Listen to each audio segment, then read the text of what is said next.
doesn't sit right with me, to be honest.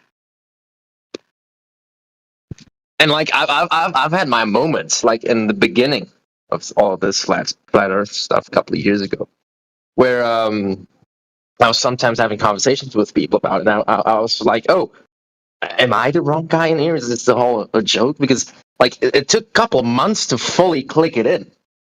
It's not something that you actually uh, manage to understand in a day or a week. It's a very vast topic. And it's so vast because you've been taught so many things about it that complement the globe model who are all fake, made up, or falsely interpreted. So yeah, it's a long process, and I've had my self-questioning phase. Well, I think everyone had. I don't know. It's my take.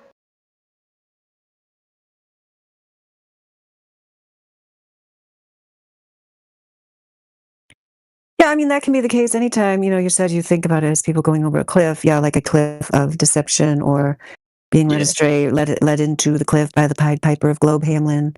But, there there's a deception.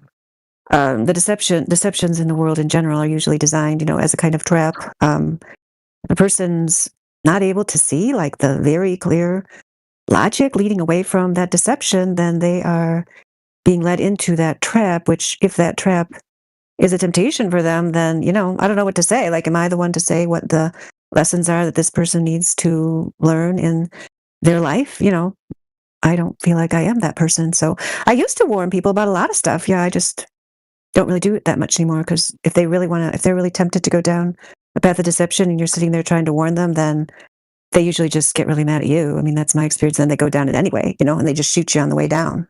Yeah. The hardest part, I think, is with I don't know, family members and close friends. Like that's where it hits.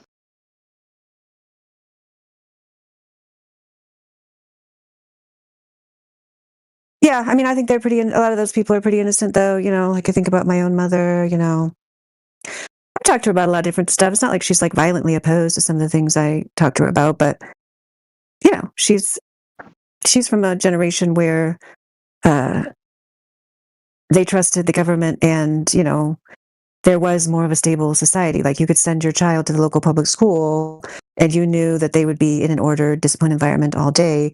And even though, yeah, I mean, now we see, oh yeah, they were learning the globe lie, but they were also, learning math, grammar. They learned how to speak, how to write, how to read, how to do math.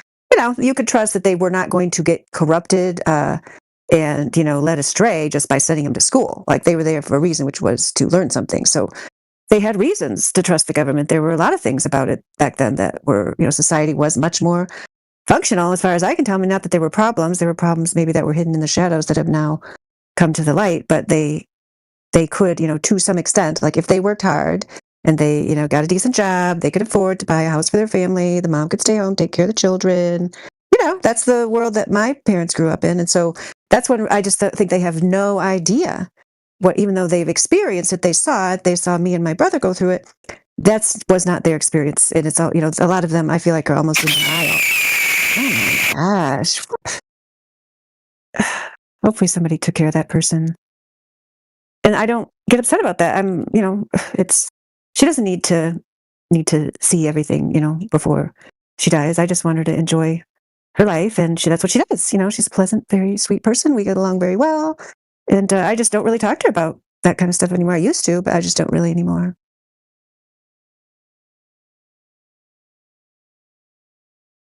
Well, I guess we all have to learn to live with it. Yeah, I mean, I'm just telling you that's my approach. I mean, other people, if they want to get up every day and get out with a whiteboard and try to show their family how the earth is flat. I mean, I'm all for it, but do whatever you want.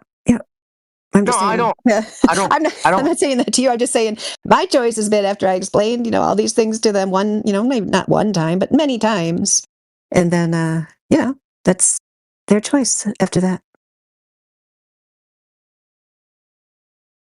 I don't really bring flat Earth topic up in daily conversations. However, when it does arise, I do have my own arguments and point of view, right? try to defend it the most comprehensible and logical way. But yeah, it's kind of a game changer, I would say. Oh yeah. Right. So when you're at cruising altitude, I'm going to go back to the graph.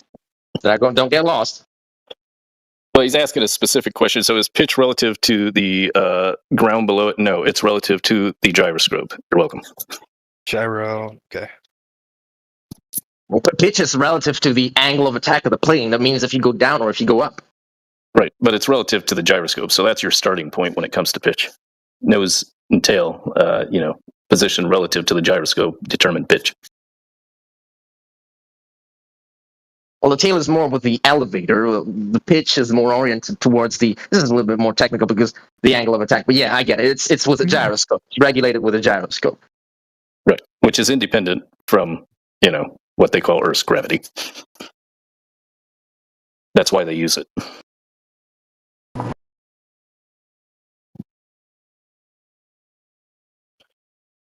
What's going on in here? We're having a decent conversation about planes and pitch. I like planes. Pretty cool. Get you around.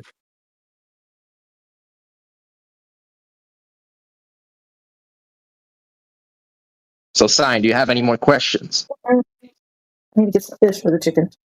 Not for right now. All right. There you go. Welcome to Flat Earth. Sign, did they recruit We're you? charging admission in here, you know what I mean? We're giving a lot of information away for free. Sign, are they recruiting you to the flat Earth? They're trying. They've been trying. Are you No, following you them? decide what you believe. I'm just welcoming you.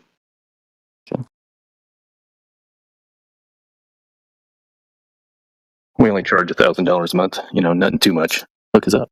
Yeah. $1,000 a month? Yeah. Is that because Here they're we on jobs? Fucking Scientology bastards. Scientology. We got to be able to buy like the white lab coats, you know what I mean? So we look official. Like those mega churches. Yeah. Oh my god. So, what's this guy name? What? Inject. Yeah. Yeah. What do you believe in? What do you believe the shape of the Earth is? I believe it's the Earth. I don't know. Yeah. I think the shape of the Earth is the shape of the Earth. Oh, Yeah. I think that's what we all believe in. All right. how very philosophical. Yeah. And what relative shape would we call this shape? It's a shape for sure. What shape? Oh, what geometric shape? Like, can we pick one? I don't know. Triangle. A triangle. Yeah, it's a Yeah, triangle. let's narrow it down. Yeah, a triangle. Yeah, the So Earth like is a triangle. pyramid or a triangle? Yeah, the Earth is a triangle. It's like a flat triangle. Yeah. Oh, I was hoping for a 3D triangle, which is like a pyramid. It'd be pretty dope.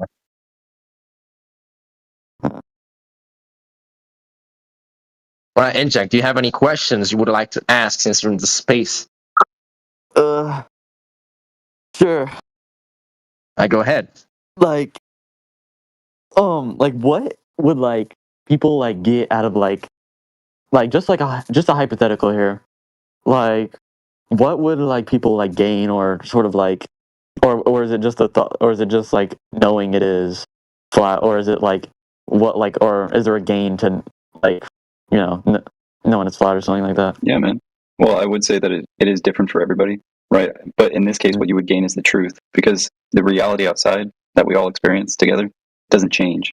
In fact, it's you who changes. Like, for instance, during 2020, most flat earthers probably didn't go along with the whole charade because they were able to actually take in the information, question it critically, right? And do what they please based on that information, right? Like in this case, maybe not doing face diapers because you know that, well, they're not really effective against something, right? But in this case, what will truth do for you? I don't know, man. But for me, it did a lot, right? I mean, I stopped working the 9 to 5, made my own business. And don't get me wrong, you don't necessarily need flat earth to necessarily do those things, right? But the amount of freedom that I felt by having the truth definitely changed my life. Alright. Like, so who? So you would say like the government is lying about it? Well, the government's not a person. Yeah, it's more than But if you were that. to look at the word govern, right, meaning control, and mint, meaning mind, you would understand that that word means mind control. Okay, but like the government is like who's like in control of the schools, I guess. So you're saying Or the like textbooks, at least, right? You'd have to see we who's can writing talk all the about it. textbooks and who owns that company. okay, Well, so we like, also what? have a thing called framework, right? And I spoke to the congressperson in charge of framework for the entire United States. He said that, and I asked him if we could prove in court that something that they teach as part of framework is a lie. Would they continue to teach it? He said absolutely. Okay. Anyway, so like, why the whole reason? Like, why would they lie about it? Is the real question. Well, I like Yep, to make that's a this liar. analogy. Yeah. You never know why You're somebody's bluffing. You never know why somebody's bluffing in poker until they reveal their hand. That's not happened yet. Right? But they keep gaining chips. You know what I mean? Lots of cheese. Exactly. They Well, keep bluffing. okay, for you to make that statement, that would mean like, every single country, like and especially so you're saying that 70 plus space agencies, which like 13 of them have launching capabilities, are saying Right. they're worth they're just spending billions of dollars on nothing. And Oh, yeah, Well, well, they you just, get they billions just from believe the lie, too. the whole government is You all have to about have the lie to money get and the money. stuff. So the main thing is like, why would people spend all this money and everyone spend all this money in the You whole have- world? I don't think the whole world is really organized on one thing, especially. I don't think You they have would to all believe come there's together. space to get the money, right? Yeah, So if well, there's no space, there's no money. the lie, like if Yeah, but everybody wouldn't follow it, it wouldn't be a lie like this, right? what? If everyone wouldn't be following it as the space agencies and what you just said, it wouldn't be as much of a lie, right? It wouldn't be working as much. It wouldn't be functional.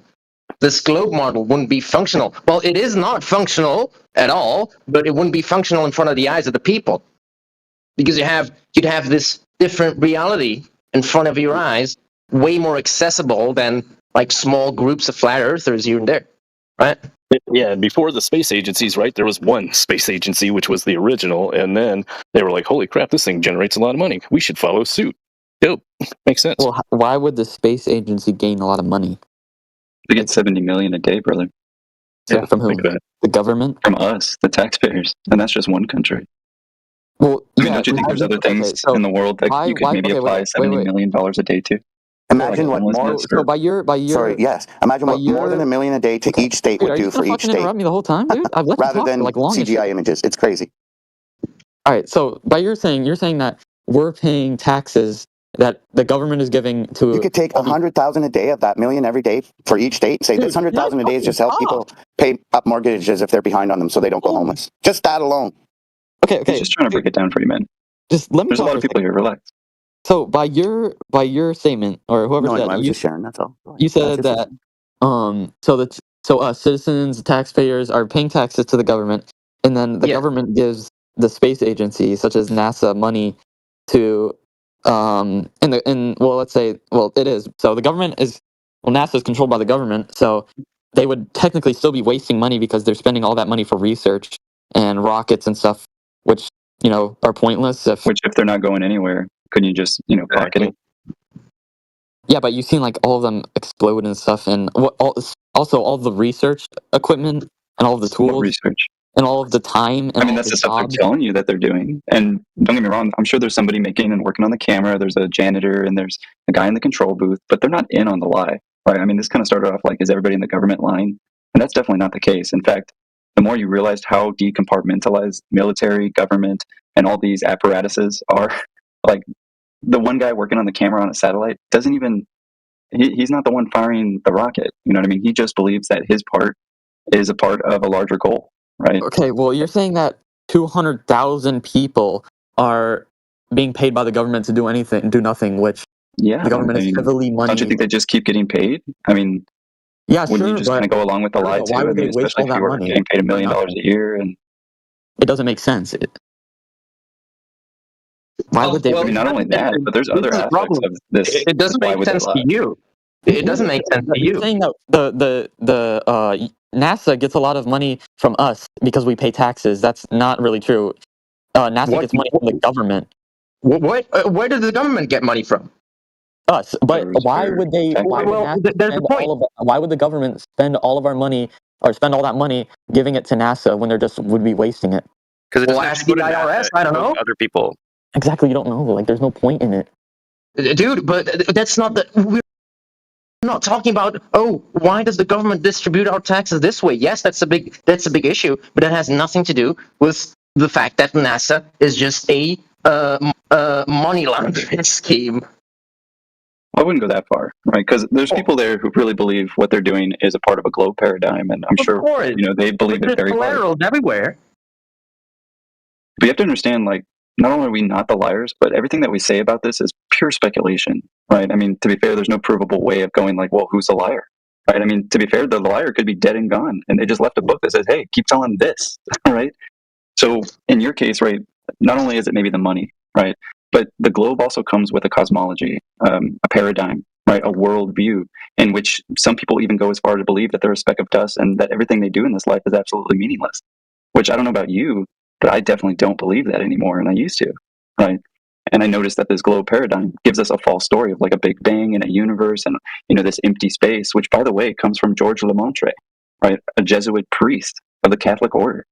So, I mean, a lot of the stuff that you think is scientific, that is all these globe rhetoric and stories, is in fact actually just religious dogma that you've been regurgitating, and I've been regurgitating, and they've been teaching my children to regurgitate, which is just, you got to put it into it. Okay, but here's the thing, right? Wait, do you teach your children about like flyers and stuff like that?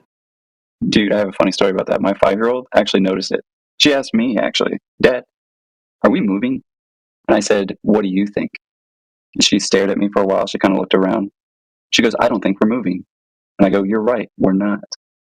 Well, also a 5-year-old like shits himself or whatever. I don't know what 5-year-olds do, but they're not very smart. I'm sorry to hear about how you were as a 5-year-old, but they can't do long division. Oh my god! Let's not say 5-year-olds are very smart. Yeah, but the point is you were taught to ignore your own senses. Most 5-year-olds, I mean, why else would they teach you a globe at such an early age? Why not just wait until your adulthood and go, here's where you live?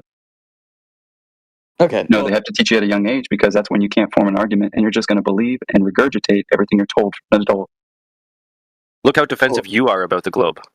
Yeah, I'm not being defensive. I'm just no. You need to be a little more self-aware. You are absolutely defensive about it. okay. What can you restate what I said? It's okay to be a little defensive, man. They gave this paradigm to you and me when we were really young, so you feel like it's a part of your identity. If you can say what I said to defending it. Well, you're talking about 5-year-olds, buddy. We can just because you use your language in a certain way. And I'm saying that 5-year-olds are not very smart because he brought up the topic about. No, you asked me if I teach my children flat Earth. Yeah, just as a question. And I told you they were able to see it for themselves, even as a 5-year-old. Okay, yeah, there's no. You don't need. Yeah, inject. You don't need to teach people about flat Earth if they were just allowed to accept the world on its own terms, the way it presents itself, which is flat and stationary.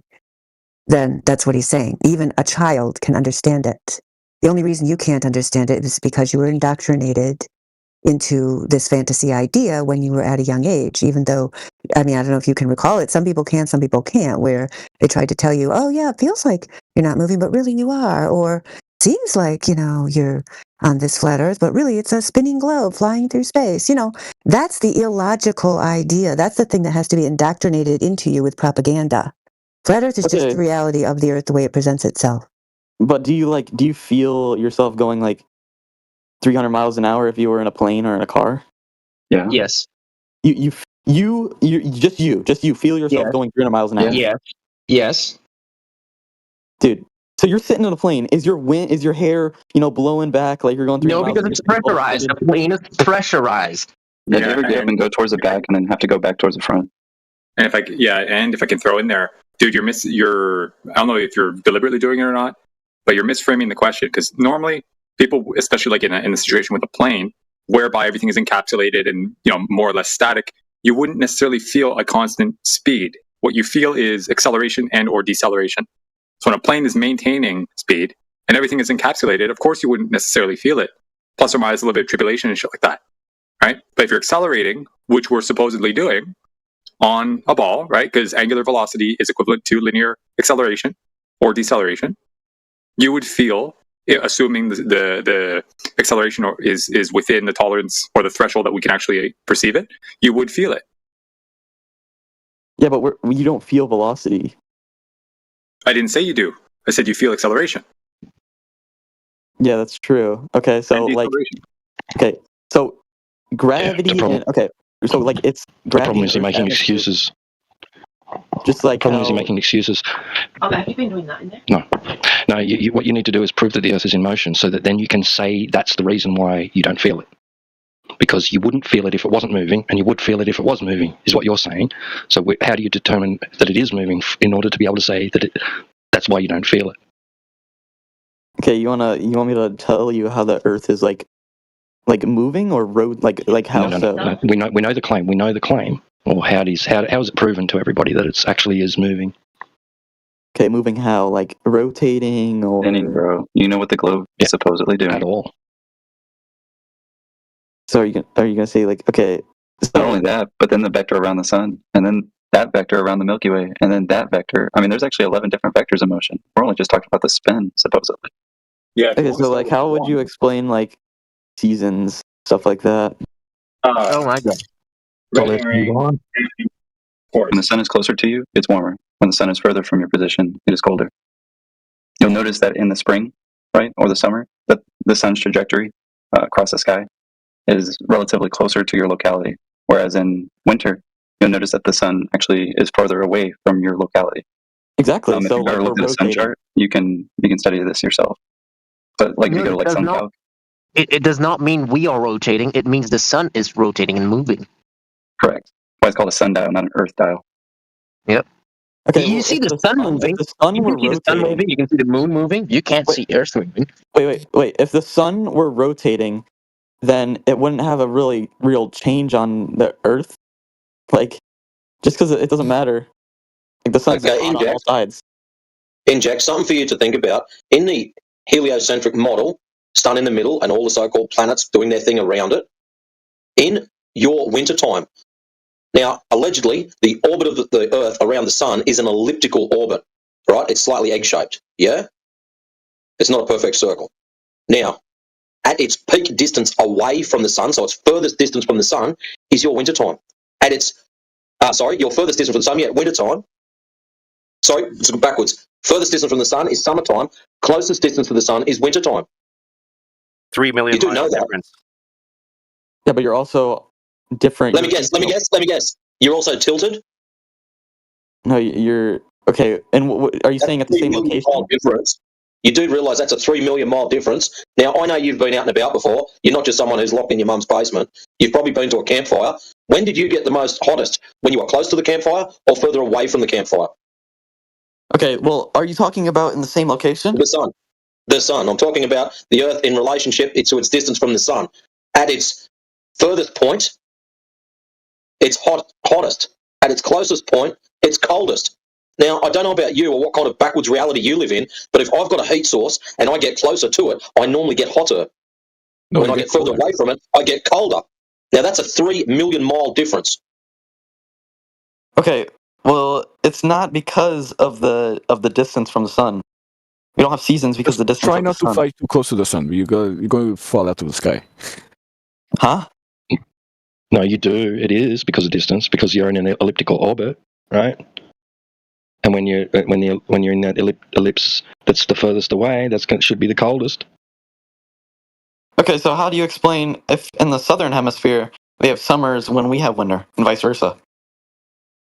Because the sun in your summertime is close to you and it's far away from me. And you wouldn't believe it, in wintertime, it's the opposite. So when it's wintertime for you, it's closer to me. It's tilting, right? I didn't even mention tilt. Well, how's this, Inject? Something for you to think about. Your so-called tilt will only give you an 800-mile difference. So, in one hand, you've got I'm further away by 3 million miles, but don't forget the tilt because that puts you 800 miles closer. You want to know what's the percentage of it? You want to know what the percent? Inject something, mate. Use common sense. Which one do you think is going to have a greater difference? 800 miles or 3 million miles? Do you want to know the difference? Unless I know what the difference is. I already calculated it out. Cold again. Okay, the difference is only 3%. The difference in distance is only 3%.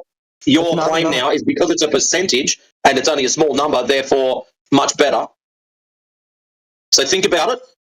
At 800 miles closer, and then we subtract 3 million miles, which one is going to have a greater effect? The 800 mile difference or the 3 million mile difference? Clearly, it's the surely your logic can see this difference, because we can see that you sound Australian because you're dumb and talking about shit you don't understand. And common and sense. Winter No, bro. No, we're not. Yeah, no, shut up, bro. So obviously, right? Common sense tells you that if you get further away from a heat source, you're going to feel colder, right? You're not going to be receiving, right? Seriously, come on, use your common sense. Hold on.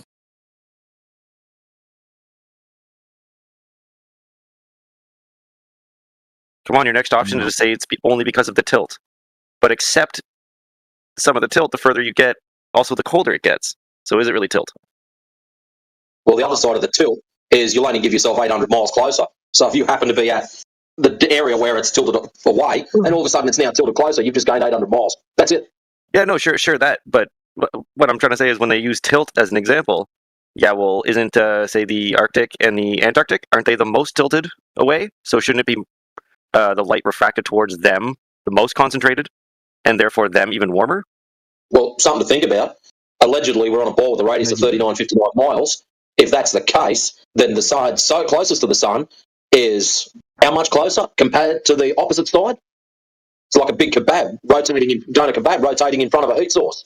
You like kebab? If 800 miles can make such a difference, I'll tell you something now. 39, 59 miles is going to make even more. So imagine your thing, right? We don't have to imagine.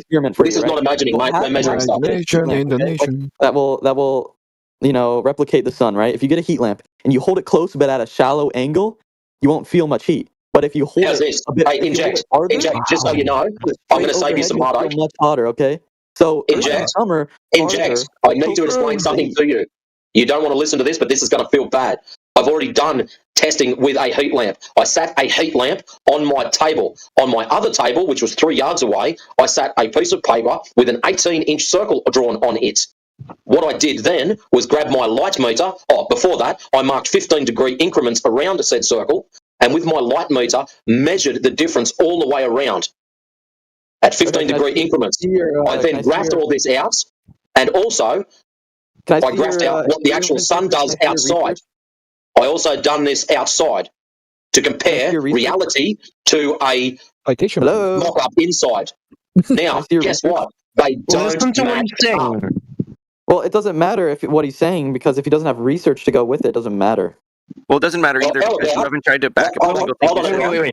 Do you have research? Inject. Do you have research? Hold on. I do. Hold up. Can we shut up for 5 seconds? Inject. I want you to DM me, because when I get home this afternoon, I can send you the data from it. You can DM me once you get it. Well, I'm not going to get home for another 4.5 hours. I'll probably forget about you by then. Well, you're from the land down under. You should know that you're down underneath us, bro. You reckon I do? Bro, You really think there's people upside down? You really think there's people whose feet are pointing towards the bottom of yours? Bro, why'd you get so mad? No, seriously. Do you think that there's people whose the bottom of their feet is pointing towards the bottom of yours? Yeah. Really? That's just insane. Oh my God. That's crazy shit. Gravity. And what does gravity have to do with that? They call us crazy. It's pulling towards the center of the Earth. That's what gravity is, if you didn't know. Inject. Do you know, you sound incredibly dumb when you say these things. Like, you don't even understand how your own model works. Because you're stupid, so I don't really give a shit. Why am I stupid? Right, why am I stupid? To say that the Earth is flat, you're saying that 73 space agencies, 200,000... I don't care about 73 space agencies. I care about evidence. No. Evidence. And the whole entire... planet is lying. Nobody said everybody was lying. Remember, we had a conversation about why would they lie, and you just kind of reverted right back to that. So before this conversation gets all phonetic, we can go one at a time, take a deep breath of nice, wonderful gas pressure, and continue. Pressure? What is this guy talking? Well, no, this guy was talking about it, so I had to just inject. Put some Let's just, you know what all right? That goes for everybody.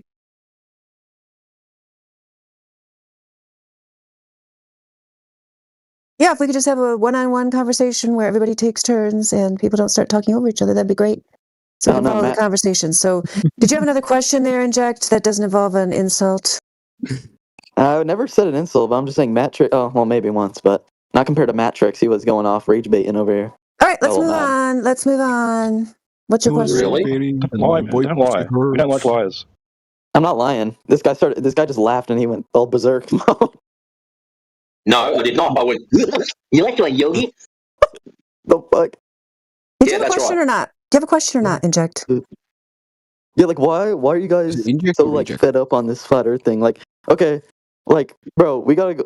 Oh well, I don't know if you guys got work tomorrow, but like y'all, we gotta go to work tomorrow. Like, Tomorrow's Canada Earth is Day. flat, There's Earth no is work tomorrow. globular, Earth is a fucking You're like not going to penis. work We tomorrow. all Your gotta go to voice work is still tomorrow. Who gives a squeaky. shit? It's not gonna affect our lives. Tomorrow's Canada Day. There's no work tomorrow. Why would That's you what I was care trying to about tell you, other people, what other people think, and what other people deem as truth? Like, we are seeking for truth. Okay, that doesn't mean it matters really. Oh, so So what are you truth doing doesn't here matter. then? You think you can live in a lie? That's perfectly fine for you. Well, like truth doesn't matter on some things. Like if I said I No. like, if I Either it said I matters or farted, it but I doesn't. didn't really fart. The truth doesn't really matter on that one. If I did actually fart or not, like feel me? Like it doesn't really matter. Like Well, we still gotta go to work tomorrow, bro. Even matter if it's is like a sense globular or of whatever, value, and it that's doesn't more really matter. subjective. Truth is not subjective. It is objective. You either farted or you didn't, right? Whether it Yeah, but like, I'm matters, saying, like I like, does said it to really you matter to earlier. know the truth? Hold up. Remember, I said to you earlier, I don't know what the truth will do for you, but it's the truth. It's the objective reality that me and you both live in. I don't know what it'll do for you. Maybe you'll quit your 9 to 5 and you'll start a business because you're like, oh shit, I can sell people, I don't know, asteroid insurance because I damn know well that no one's ever going to get hit by a space debris. Asteroid and what are you saying? I'm trying to tell you that knowledge is power. You've heard it before, right? I don't know what knowledge will do for you, but to just shoot it down I don't is think kind the of a asteroid waste only of hits us like this once in a conversation, to be million years. honest. Especially when we went over in detail about why they would lie and why this is important. See how you're kind of reverting and asking the same questions over and over? You can I'm not. record it. Yeah, You can okay. play it back for yourself. Have you made any measurement yourself that proves curvature on the Earth? Have Good you? question. Have tried? I? Have you? Personally, I have measurement itself not, but I've made observations. Okay, well, cool. Me too. Would you want to know the truth if it was flat? Well, what observation did you make? Sorry. Yeah, I'm like I returned to the center of the Earth, and also like, you know, like bottom of stuff. I can see like. Okay, wait, hold on. I can see the top of stuff. Like the bottom of things disappears before the tops do. You know, I know you guys probably get that question. You know that a lot, but, works you know, regardless if a curved surface or flat surface because that's due to your optics, right? Your resolution that you can even resolve with the human eye, right? Something really close to you is big, and the farther and farther and farther it goes away, what happens? It gets smaller, right? The reason that you think it goes into the ground, or in this case maybe the water, or that you think it's going over a curve, is because they told you that's what you were looking at. Remember I'm when like you're a little looking at kid? it. I looked at it. Like, bro, Right. I'm looking at it right now. You guys say the government planted eyes in my head? No, dude, I didn't say that.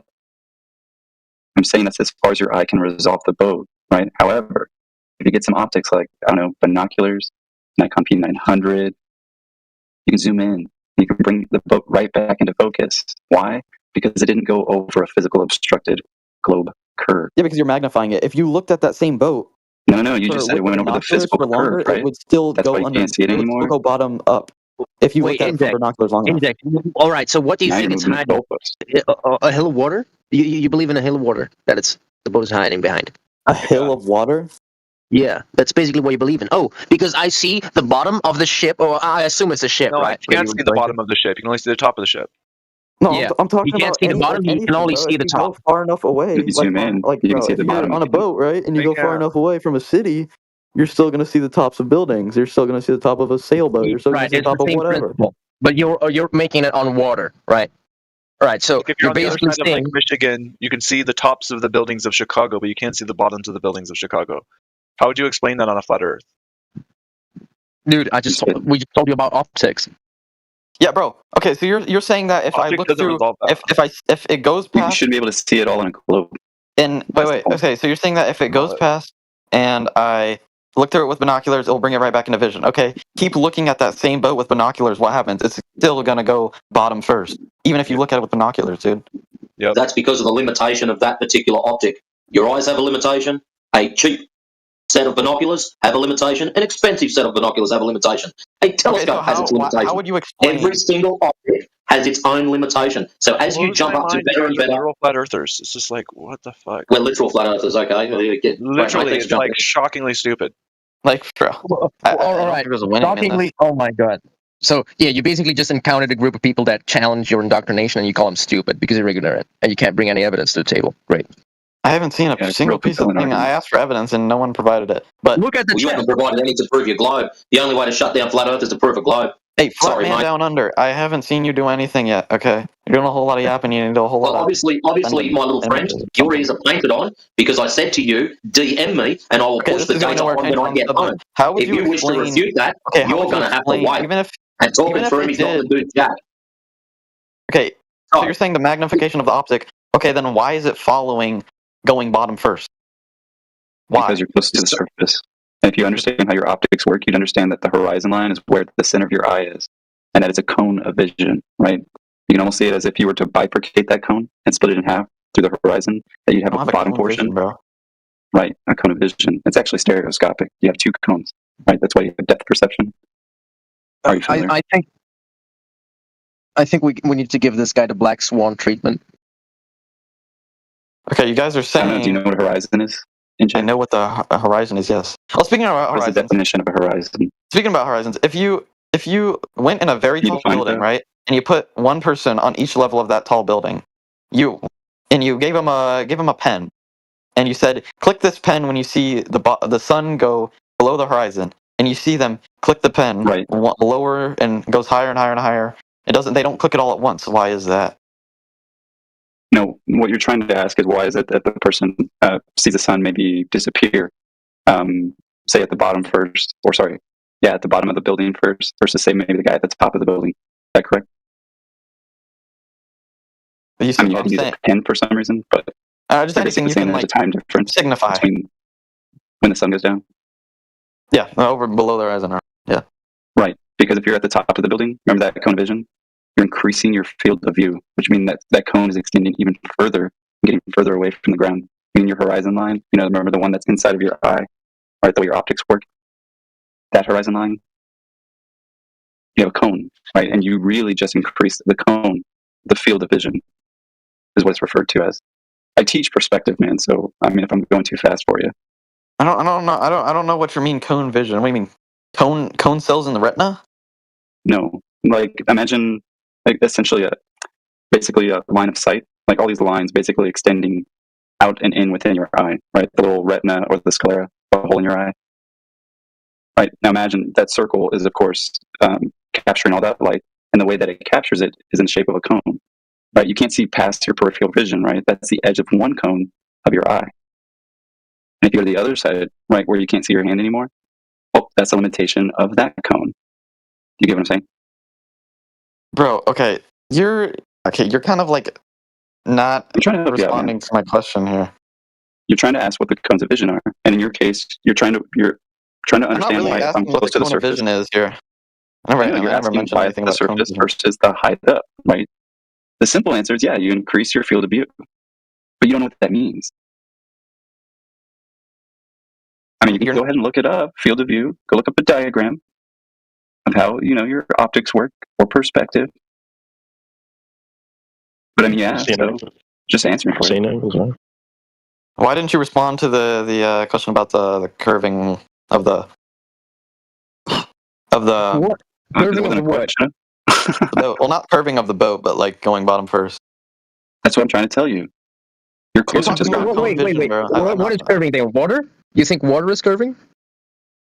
Bro, I said the bottom first of different things when you go farther away. You're asking why it appears like it is. It's not actually going down. That's what we're trying to tell you. But it is though. Nothing is curving. It doesn't matter if you magnify. However magnified it can get, you're still going to be able to see it. If you're farther enough away, you're still going to see it bottom first. Doesn't matter if you're a million miles away. Doesn't matter if you're 5 feet away. Well, actually, no, that's ridiculous. And you clearly know nothing of optics. You can't see forever, regardless of the story that you were given and I was given about using a telescope to see millions of light years away. I'm sorry, brother, but it's not true. There's a limitation to all optics. Can I give him a little example? Right? What about a house brick, right? Let's color it red, let's say, right? Let's move it 200 meters away. Would you still see it? I still see a brick. Yeah, you'll still see it? I don't know. A house brick, a house brick. Yeah, red house brick. We move it like 200 meters away on a flat surface. Do you think you'll see it? For the Americans, it's 650 feet, by the way. So 2 baseball fields. Okay. All right, okay. Do you think you'd see it from that distance? You might be able to just make it out, right? See. Okay. I got pretty good vision. Let's move it to, let's say, 2 miles away. Do you think you'd be able to make it out then? Probably not. Probably not. Yeah. What about 3 miles? Move it even further. You're not going to be able to see it, right? What is it going to look like? You'll be able to see surface, right? At that distance, like you'll see some surface extending out that far away from you, but you're not going to be able to tell the difference between that surface and that red brick, right? You're not going to be able to resolve that red brick. It's just going to blend in with the surroundings and just look like it's all just blending in, right? Okay, so what's your argument here to width the thing? All right, so let's turn that red brick. Let's pile some bricks on top of it, right? And make a building on top of it. You're going to see some of that building from 3 miles, right? But you're still not going to see that bottom red brick. It's still that bottom red brick just because it's got some other bricks on top of it now. Does not mean that suddenly your eye can resolve it.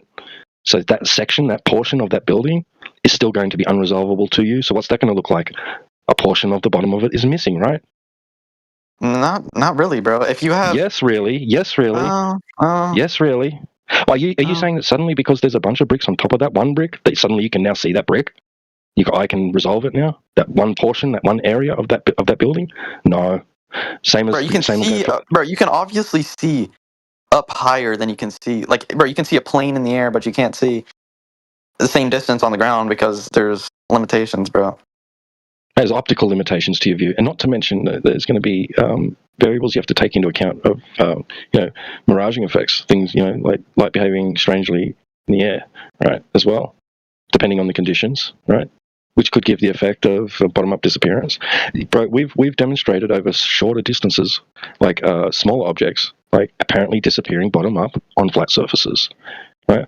Like people have simulated that effect in their house just with little toy boats and little figurines and things where they've manipulated the temperature in the air and they've filmed it and it looks like it starts going down and you can't see the bottom of it.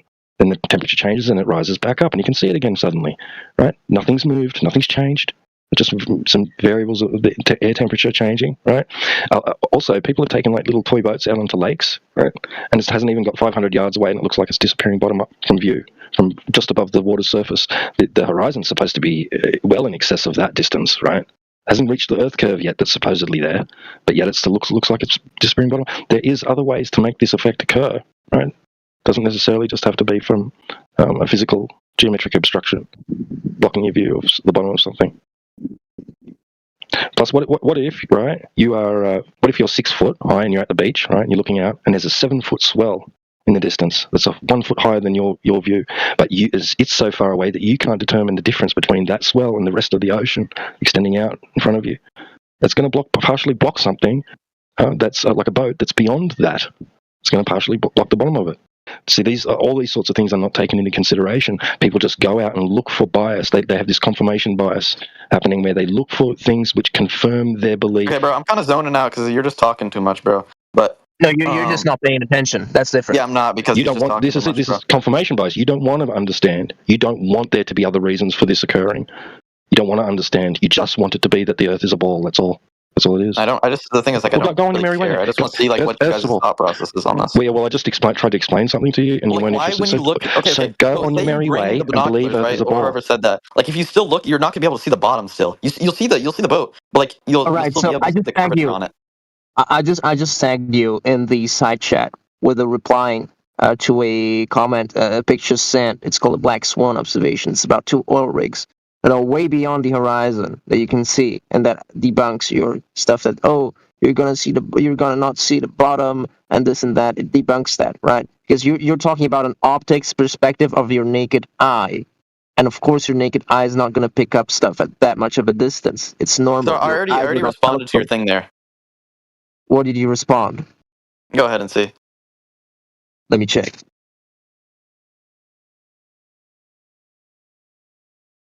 Yeah, and look at the other reply. I don't know where you're getting this information, but I've seen a lot of flat earthers put this in, and this might be flat earth propaganda right here. What don't you understand about the imagery? I'm not understanding anything. I'm just saying like you're getting this Jake, like go on. information. So how you guys So say I get summarize it. information from NASA So or something summarize. like that, and you say it's biased? No, bro. Stop. But Summarize you're what also getting this summarize information the from other argument. flat earthers, which is also biased. Summarize the argument for us then, if you understand it. Summarize the argument. that I already imagery. responded to your argument there. No. Go ahead in the voice chat right now. know. Summarize it. Summarize it. Summarize it I right did, now. bro. No, the argument for the imagery that our friend here is referring to, the Black Swan, the 2 oil rigs. Yeah, it's fake. No, summarize the argument. What do you mean summarize the argument, bro? It's saying it's not true. What's not true? I already responded to it, bro. It ignores You just hand wave dismissing it. You don't understand it. Bro, the actual photo supports globe Earth, bro. You're disproving your own thing, bro. The bottom is hidden and the top is visible. The actual photo, that's... He was told that it's fake. Okay. Oh, it's fake. It's fake? You think that imagery is fake? He was told that it was, so yes. No. By who? Bro, that's By not who? what I'm saying here, okay? So what are you saying then? Yeah, you're not explaining yourself. I'm just what trying to you're seeing in the photo isn't what you... Okay, this is not... Okay, I already responded to your shit in the thing. If you're not gonna fucking look, then go ahead, bro. Okay, no, but you presented evidence. We presented we presented evidence, and you're not making an argument here. Go ahead and tell us where the horizon is in that imagery. Bro, are you gonna look at the fucking shit I sent, or are you just gonna keep yapping in the fucking shit? I looked at sentences written by you. I don't see any evidence. Tell us where the horizon is in that imagery with the 2 oil rigs. Where's the horizon? Describe the horizon to us in that image. Where is it? Where is it located in relationship to the oil rigs? Let's see. The sea surface is visible up to the flat line. That's what I see, sky, bro.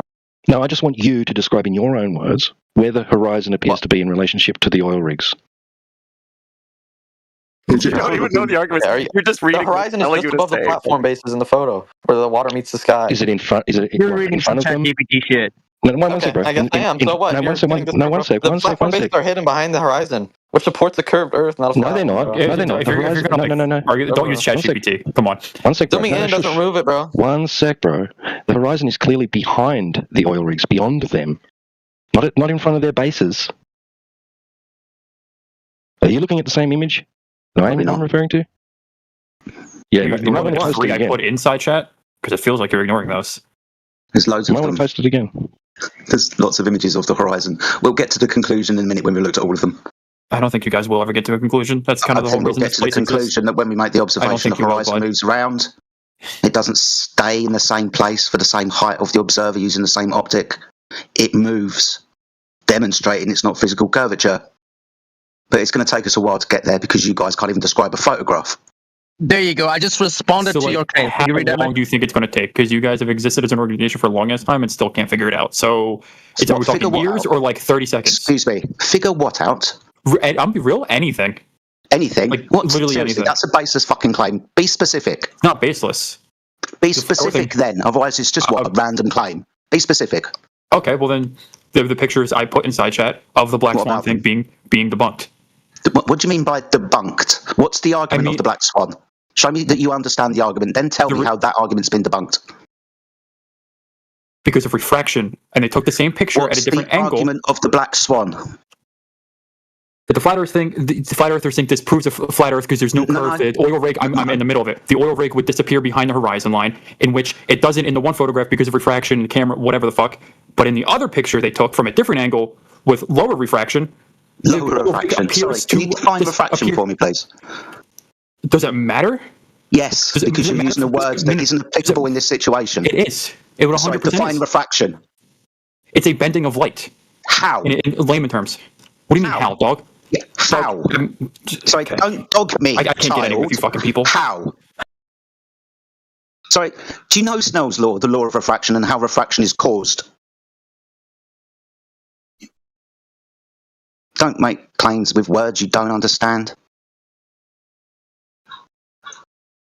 No, the interesting thing with this is even if he was granted, by whatever means the light or whatever was bending. Wait, flat Earth, the guy you just Asking me to define a word completely deflects from the original argument. You can because you cannot. Sorry, what is the original argument then? Attack the original argument that refraction Which is causes of the black swan. What? Yes, that the refraction causes the refraction. What's the argument for the black swan? What's the argument? You're reiterate the argument. It's actually impressive what you guys are saying. I'm saying the argument is that the refraction, among a couple other things. I'm not. Are you going to ask me a question and then like? Yes, we've asked you. You said we were off on some kind of red herring somewhere. Let's get back to the point. Yeah, it is a red herring because you're asking me to define a word when you can't know yourself. You can't. I want to know that you understand it, so when you say you've debunked it, we can go through it logically. I want to know that you understand first. And a couple other things, as well as like the angle of the picture where they took it. So what's the argument for the black swan? Let's go through that first before you start telling me. I just said it. Are you listening? I can't with you people. I genuinely can't. Like, it's impressive. Oh my God. Sorry, you haven't even stated the correct argument for the black swan. You haven't given me the modus tollens, for example. So stop spiraling out and just reiterate the argument. Go.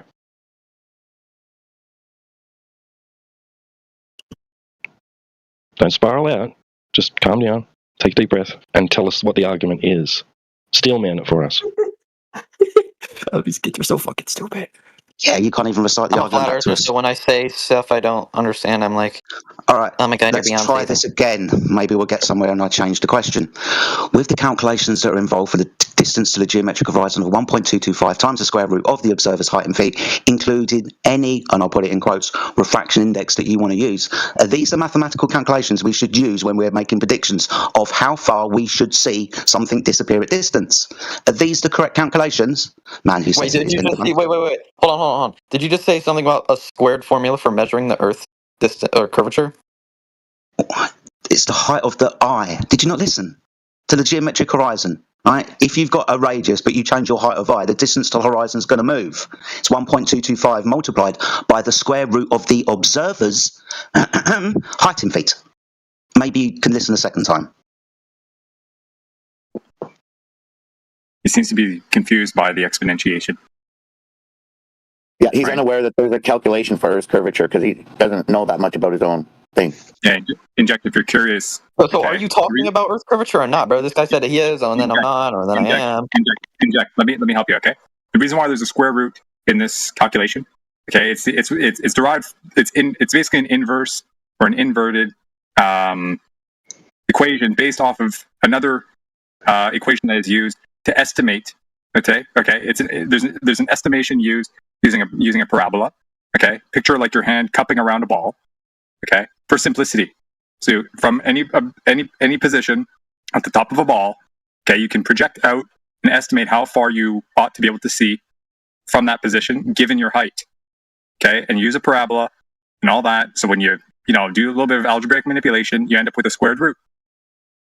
Okay, it's not complicated. You can't measure it with the square root, bro. You want to know what? You want to know what the real? Okay. Tell me the equation. Tell me the equation.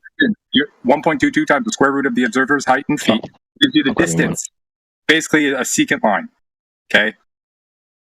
Call this. Maybe not exactly secant, but you're getting that sort of portion of the entire geometric shape by doing that equation. Now, if you want to contest that, I'm sure somebody could show you the derivation. It's not exactly, something we pulled out of our ass, but these numbers come from the officialdom. Okay, so if you're curious, ask. Otherwise, don't spaz out because you don't understand something. Ask for clarification. That's fine. Okay, I wasn't really listening to what the whole thing or the whole before conversation because you were talking to someone different. I thought you were talking about the measuring Yeah, dude, you jumped in. Distance to the horizon. The moment you heard a square, okay, you started freaking out. Yeah, because in the real equation for what I thought you were talking about, you can't have a square root, and a lot of flat earthers make that claim. I told you why. Did you not listen to what I just said in the last 2-3 minutes? Bro, you're talking about a whole different thing, bro. No, I'm not. Dude, I think he's just reading stuff out of ChatGPT. Dude, this guy's reading stuff out of ChatGPT and making himself an expert. Oh my god. You guys fucking retards. I already said I'm talking about equation. I was not yelling. I wasn't yelling. Please. I was just talking. I wasn't being loud. And all these other people start fucking going crazy. Hear me, but I wasn't like, yeah. I was just talking. And if you did do that, that would be like. Do you need clarification on the whole square root? I want to get for what?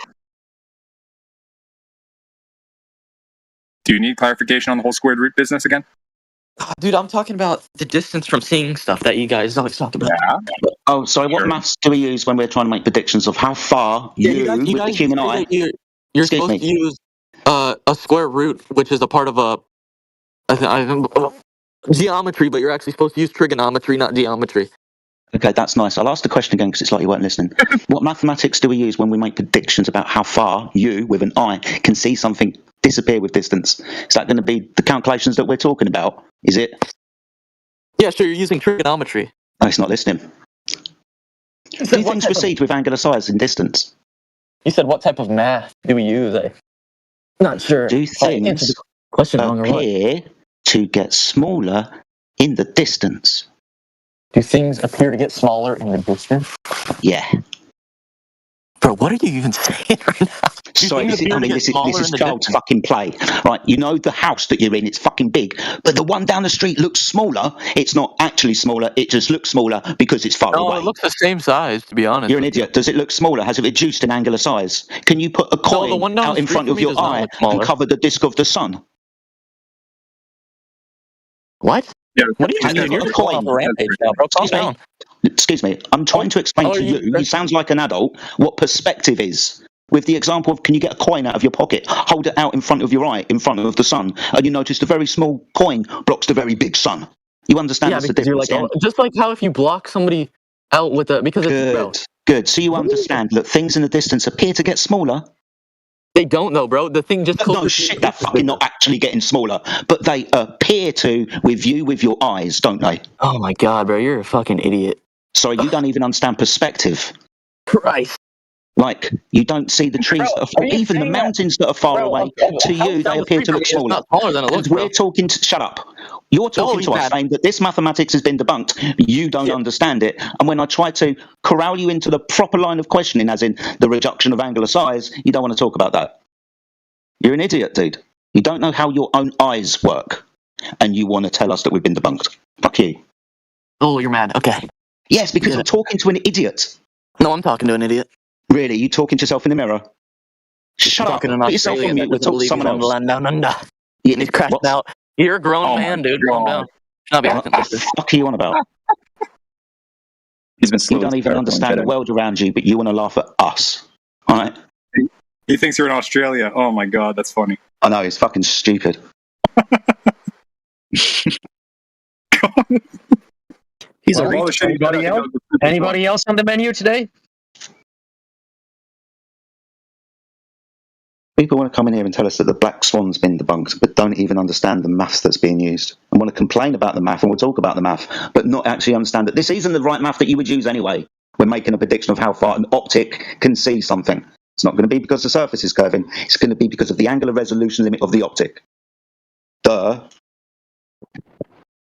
Yeah, but imagine getting into that with a complex that's going to be.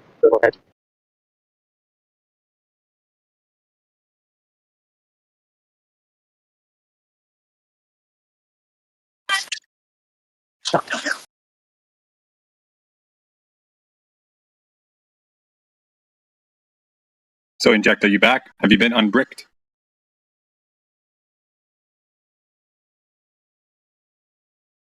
Inject. You're off mute. Yeah, we haven't even... Inject, welcome back. Do you have proof of a curvature?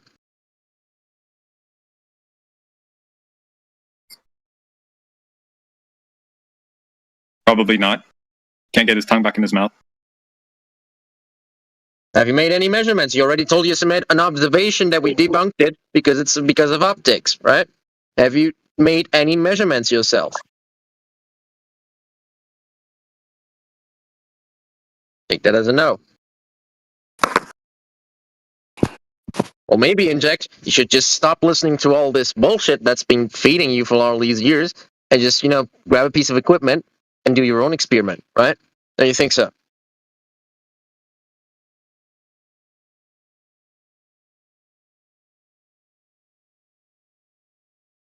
You're on mute.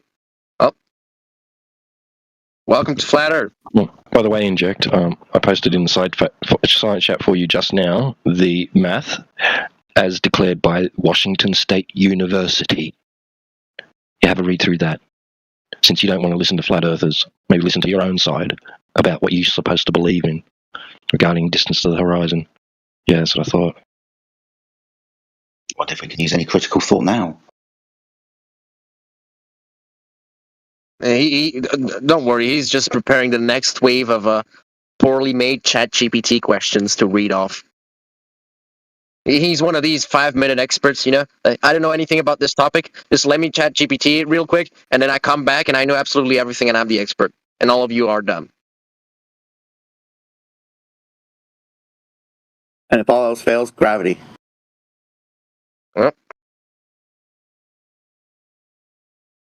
If the height wasn't squared with the distance, then you'd be describing just like an inclined plane.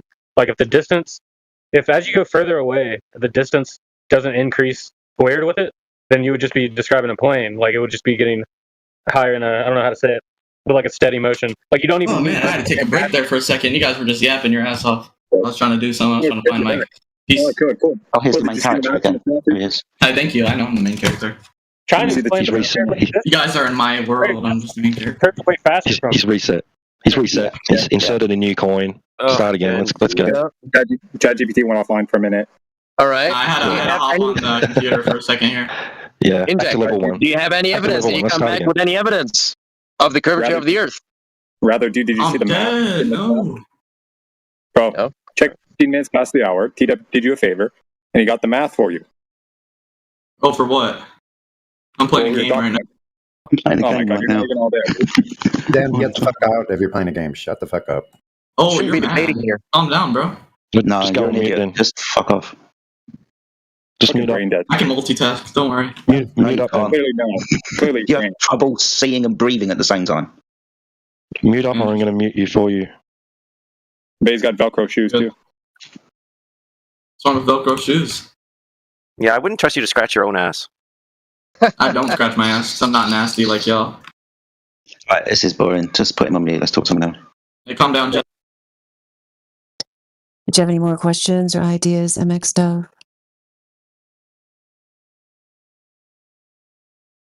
Why does there need to be a divide between the two ideologies? Why does there need to be a divide? Well, you have you say, as you quote, to quote you guys, there's the global side and then there's the flat Earth side. Why does there need to be a divide between the two? Well, it's a fundamental difference in worldview. You can't get much more different than disagreeing on the world where we actually live. I mean, you and other globe believers, you know, in your heads, you live in a completely different place than where we live. Well, if you had, the thing is though, if you had multiple people, if you put if you had a bunch of flat surfaces, let's just say a circle, and you just literally multiplied that by millions over, you know, it would technically create a sphere. So a flat surface eventually becomes spherical, doesn't it, when you draw it enough times? No, a sphere has no flat surfaces.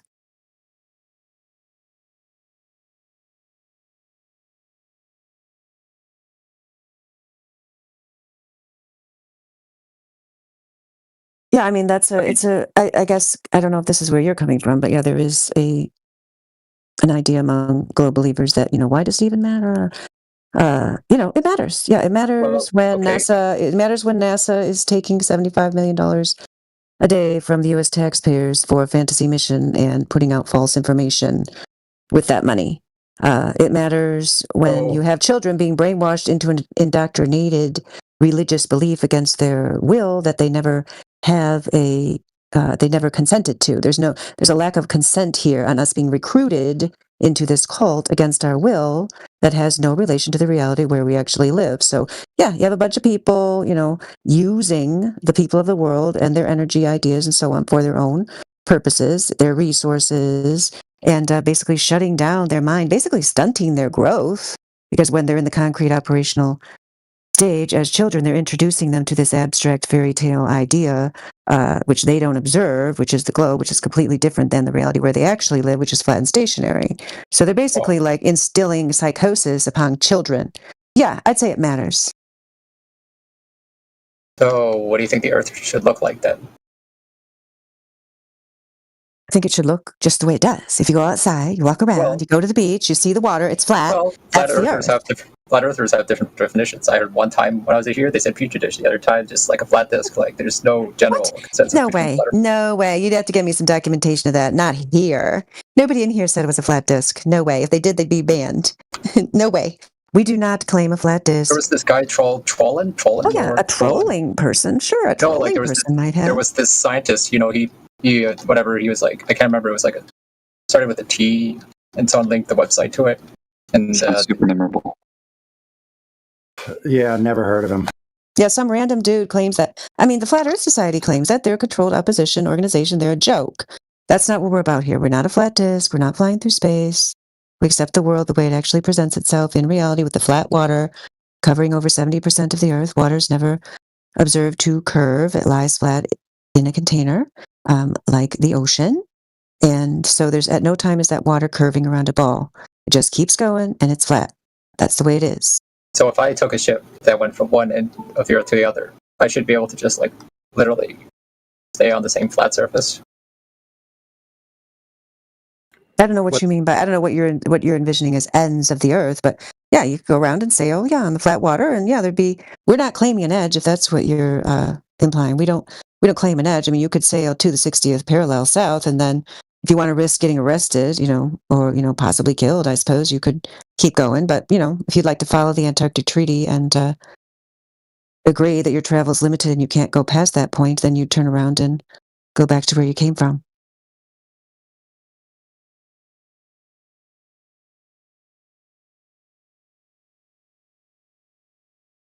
So would you say that? I need time to think about it. Just give me a moment. Good. Yeah, that's fine. Take your time. You got some good questions here. Definitely a step up from the last dude. At least he's capable of carrying on a conversation. So, good point, because you can sail the water just fine. So if the Earth is flat, where's the edge? Flat surfaces have an edge. Did you want to take that one, FlatLloyd? I'm sure. I mean, in this case, that's what we're trying to tell you. You're not even allowed to go to if there was an edge, right? And in this case, you don't even need an edge to know that the surface of the Earth measures flat. Well, if it was flat, though, if Earth was technically flat, it could be a number of things, right? Because flat implies. Well, sure. I mean, it's like the edge of a lake, right? I mean, do you fall off the edge of a lake? No, there's just land. There's just shore. I mean, who knows if it's land, ice?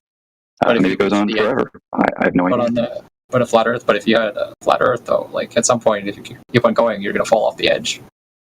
Well, not necessarily. How do you know what's at the edge? What's the edge of it? It'd be space. Space is at the edge of it. Not necessarily. You have a pre-idea, and that was given to you by cartoons or maybe on the internet, and you're saying that there's going to be an edge to this disk, and you might fall from it. But if you are within a contained environment, you might want to entertain another idea.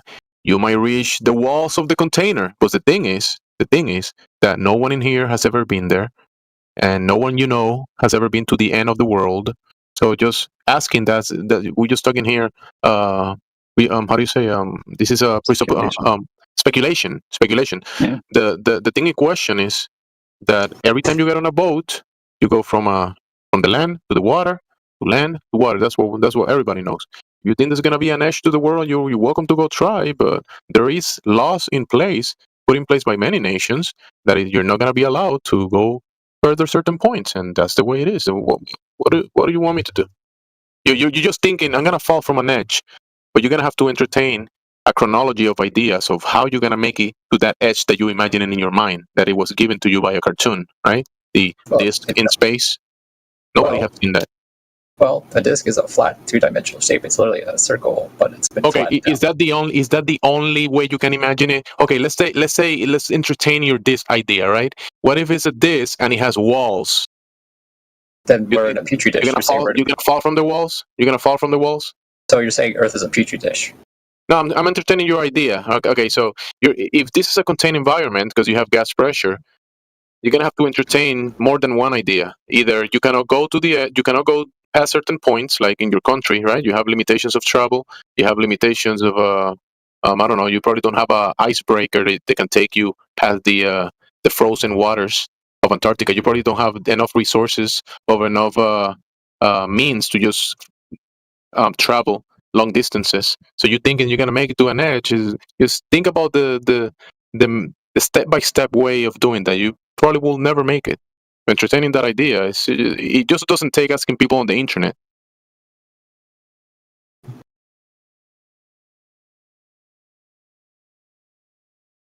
You imagining a disc in space, you're gonna fall from the edge. Nobody here thinks that. Because it's a flat Earth. I can picture it so many different ways. But that's it. You see, this flat Earth. Flat means like flat means having no depth. So I could picture. That's what Jim's trying to tell you. You're entertaining in your mind is a strawman version that you picture in your mind. Nobody's talking about you that. say it's flat. So is it a triangle? Is Earth a triangle? A square? A circle? Flat is an aspect of a surface. Flat is not a shape of anything. Flat is not a shape of a whole thing. Flat is an aspect. Yeah. So we're not claiming a shape. Let me ask you, if we can't tell you the exact shape, does that discredit every other thing that we've said? I mean, if you can't pick a shape, it makes it kind of like up to the interpretation of the observer, doesn't it? We're just talking about the surface, and it does measure flat. That's what I was trying to tell you. You don't need any. But flat in what regard? I understand that the Earth measures flat. Is it square? Is it hexagonal? It's not curving. Remember the globe that they told you, the cartoon globe? It's not. It cannot be that because it's not curving. But that's how they introduce flat Earth, right? They make fun of it and go, "Hey, you're going to fall off the edge." I remember second grade. I remember everybody in the room laughing, and it was ridiculous. Yeah, it is laughable to fall off the edge of Earth. Well, a table is a flat Earth, or well, not a flat Earth, but it's a flat edge. A table is a table, dude. Yeah, a table is flat. So like, also Pizzas are flat. CDs, frisbees are flat. Many things are flat. The Earth is not those things. The Earth is not an object that you can just go outside of it and look at it from God's perspective. You can't do that. A CD under a microscope has micro striations, and those striations contain data. Help contain data. Yes, that is how compact discs work. No, we're talking about the Earth. Yeah, he's trying to think of the Earth as an object that he can hold in his hand and give it a bunch of geometrical aspects to give it a whole shape. So the Earth is like shaped. So the Earth then is it shaped like a pizza then? Have you ever heard of unknowns? You know an unknown, something that you don't know or nobody knows or you cannot know. There's unknowns out there, right? Yeah, it's called. There's a lot of unknowns. So just take this one as an unknown, something that you don't know, I don't know, nobody knows. So it's esoteric in nature. No, nobody knows the shape. You think you know the shape, and you think it's a globe, but in fact, nobody has the shape of the Earth. Then how did everyone conclude? How did everyone hear that believes in a flat Earth come to the conclusion it's flat? Then if no one knows what shape is, it's up to a shape. It seems like no one can agree on what a flat Earth looks like. No, we all agree that it measures flat, but flat is not shape. Can you draw a flat for me? That's just give me a shape of a flat. That's just a line on a piece of paper. No, that would be a line. Give me a flat. It's an aspect. Everybody's on the surface. Yeah, so a line on a piece of paper is considered flat. The point is, flat is not a shape. You can't draw a flat. It's a property. It's an adjective of a noun. Now, you can have a flat shape like a square or a circle, but that would be a shape. So we're not claiming the shape of the Earth. Do you understand? Well, what is it then? Unknown. You don't know. So if you don't know what it is, how do you prove it? If you can't prove it, you don't know what it is. You measure the surface of the Earth. But it's flat. You said you can't. Right. It measures flat. So it's not flat. So what we can measure of it measures the flat. Have we gone all the way to what you're imagining as the edge? No. Do we have to measure the entire thing to realize that it's flat? Also, no. According to the heliocentric model, it's supposed to curve at a certain point, and if it's not curving at that point, it's not what the heliocentric model is saying. Because the description is based on what we can experience, test, the place that we travel across. There is no curvature across it. But if there's other dimensions to it, like whatever is outside, we are not privy to that information. So we cannot give you a description of the whole shape of the whole of creation of the creator from his eyes view and say, hey, this is the shape of it. Nobody here has that unless you have revelation from the creator itself. So then you may give us the shape. So if no one has an idea of what the shape is, what's the idea?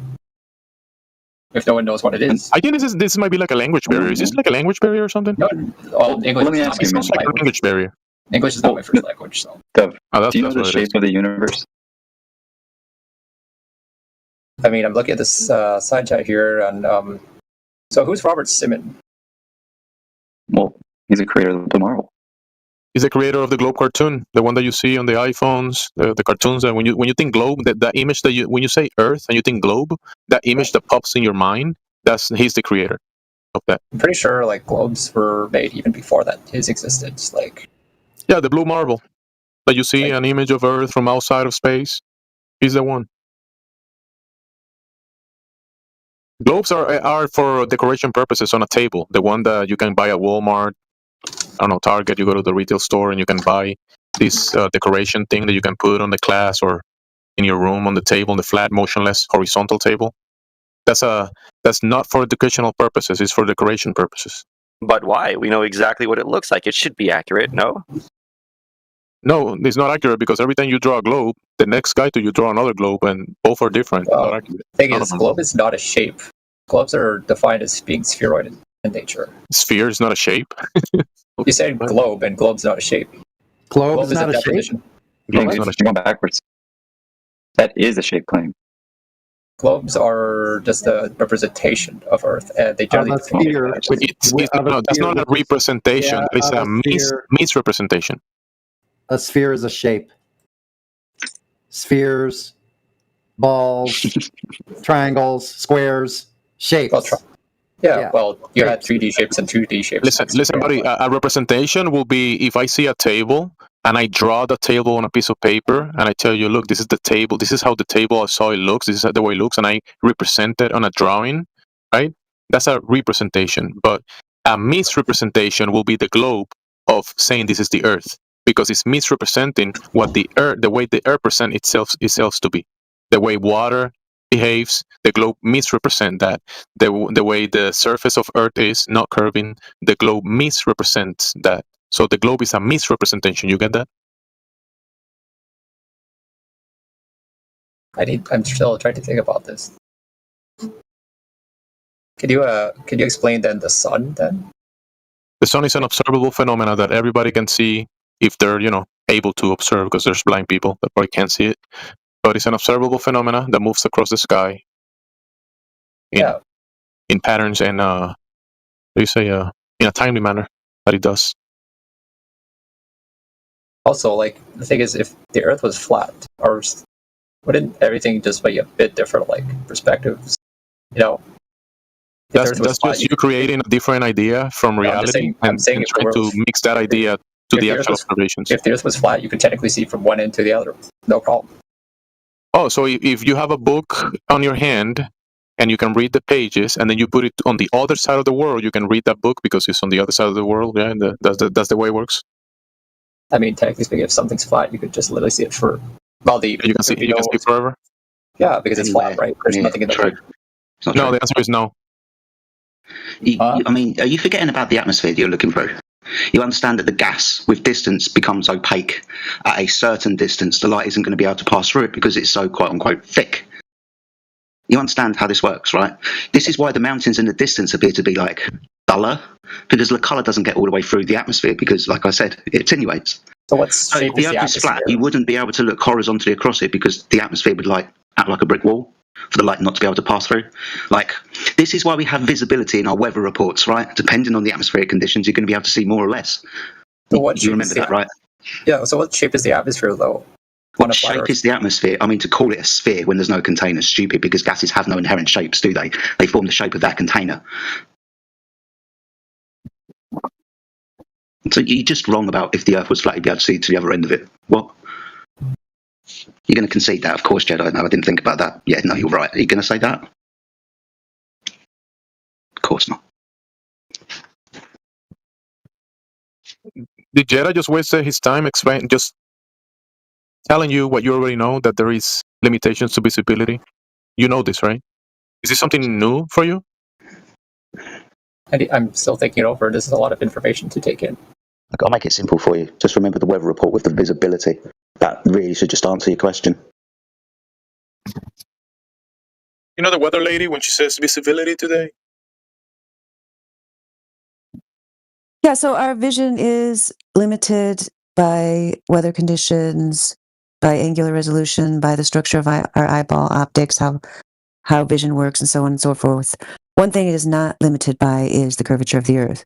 If the Earth were actually a sphere of the dimensions claimed, then we would have our vision limited by this alleged curve, but it is not. So the limitations are just the normal limitations that you experience in everyday life. It works just the same on a flat Earth as it does in your imagination, with the globe. Except that, with the globe, you should be way more limited in your vision.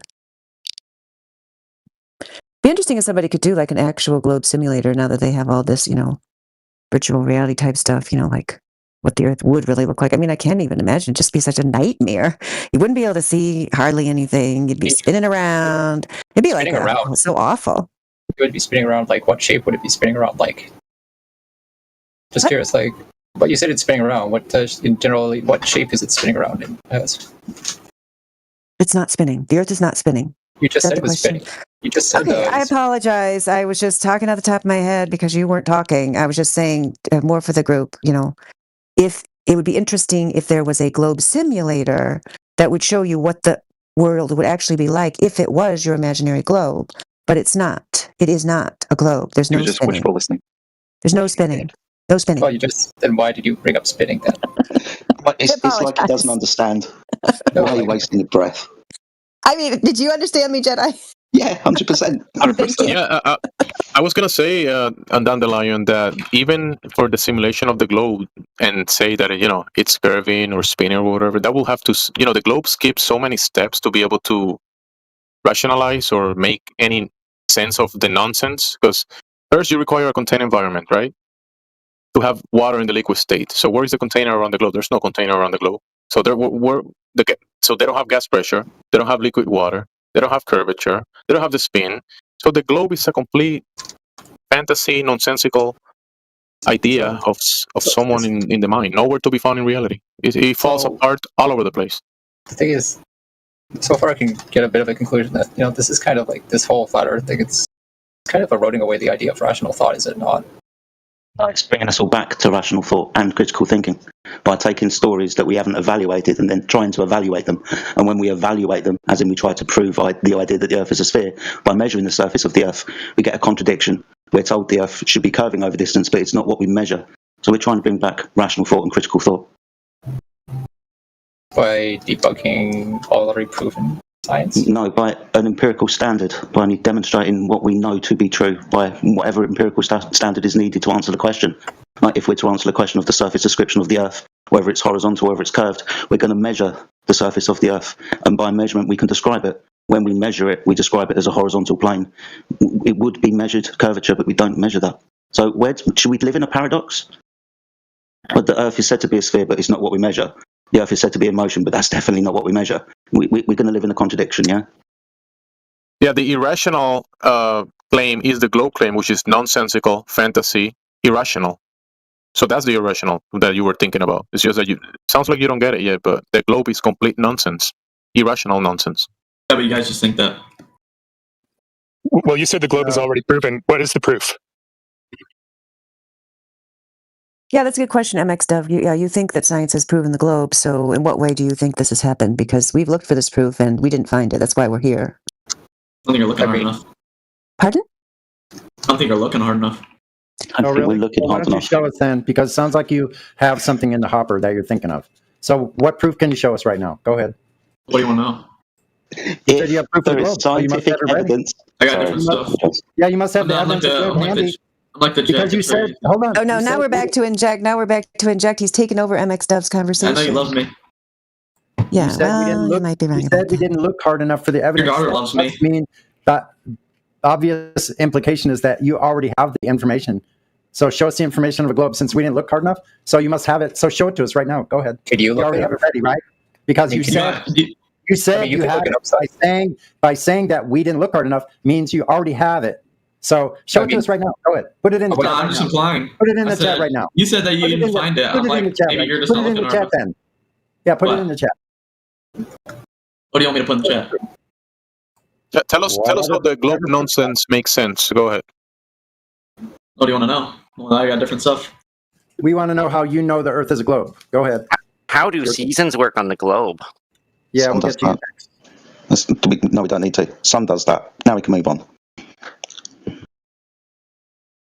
The thing is, it's Yeah, that's right. Sun does that. Yeah.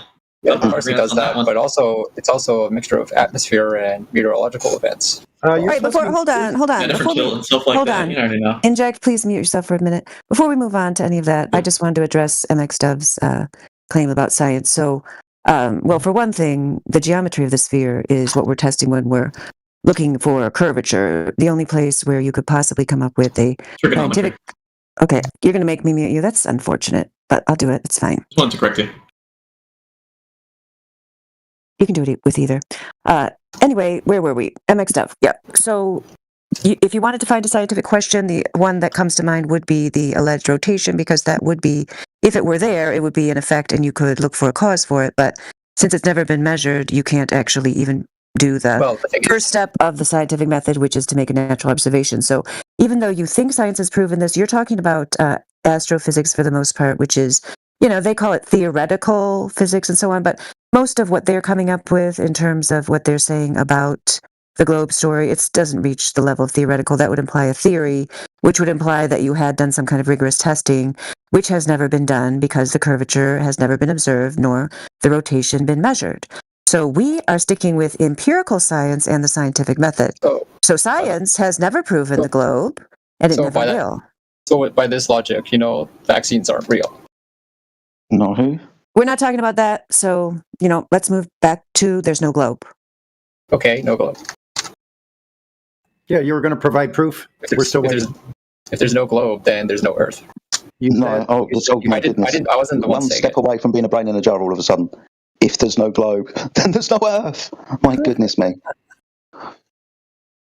It's hard, we know, when we've all been taught, like we all were, that the Earth is a sphere, and when you come to realise that it's not that, there is a bit of cognitive collapse. Oh my goodness, do I even exist, and blah, blah, blah. But no, the Earth is a thing that you stand on. It's like one of the reasons why you're here. So yeah, the Earth is here and it's measured flat and stationary. You can't run away from that. I mean, you can try. That would imply that there's, Earth was at a dead halt, right? Like it's not moving. No, the floor isn't moving. Shock horror. I think he's finally getting it. Yep, it's not moving the way you experience it. Thought. Yeah, we're saying water is flat exactly the way you see it, experience it, measure it, and observe it. Yeah, you guys are the ones saying that it's something opposite to what we actually experience. Same thing with the motion.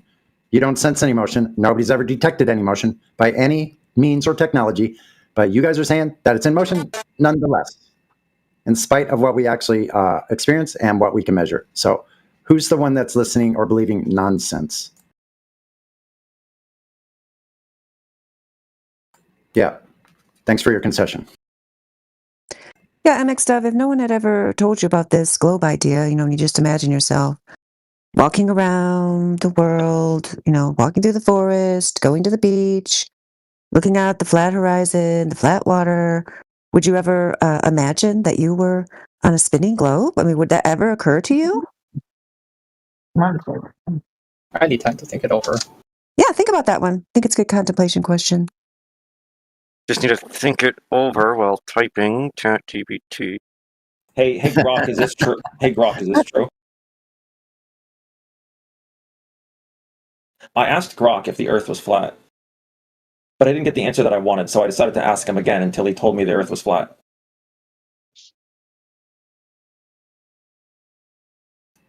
I'd like to cope with somebody reasoning with these chatbots and AIs and so on. Witnessed many conversations with these things that when you press this AI, it folds. It even admits to itself that it contradicts itself. It's not always correct, and it can learn. It tells you that it learns from its interactions with people. So going through the rational process and the logical thought, you can get AI to a logical conclusion when you give the evidence for the Earth being flat, because it's going to try and be rational if you can press it to go in that direction.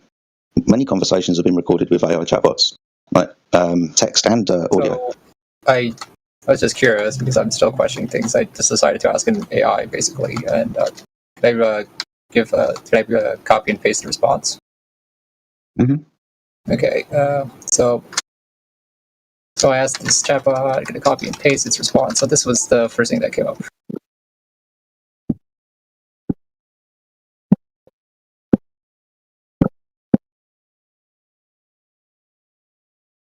Okay, so that's like what you would see on like YouTube. Like even with the amendment, when you search flat Earth, it tells you the bit at the bottom pretty much. Like flat Earth is an archaic model, blah blah blah. This is censorship, dude. You should have critical thought when this type of stuff comes up on a computer.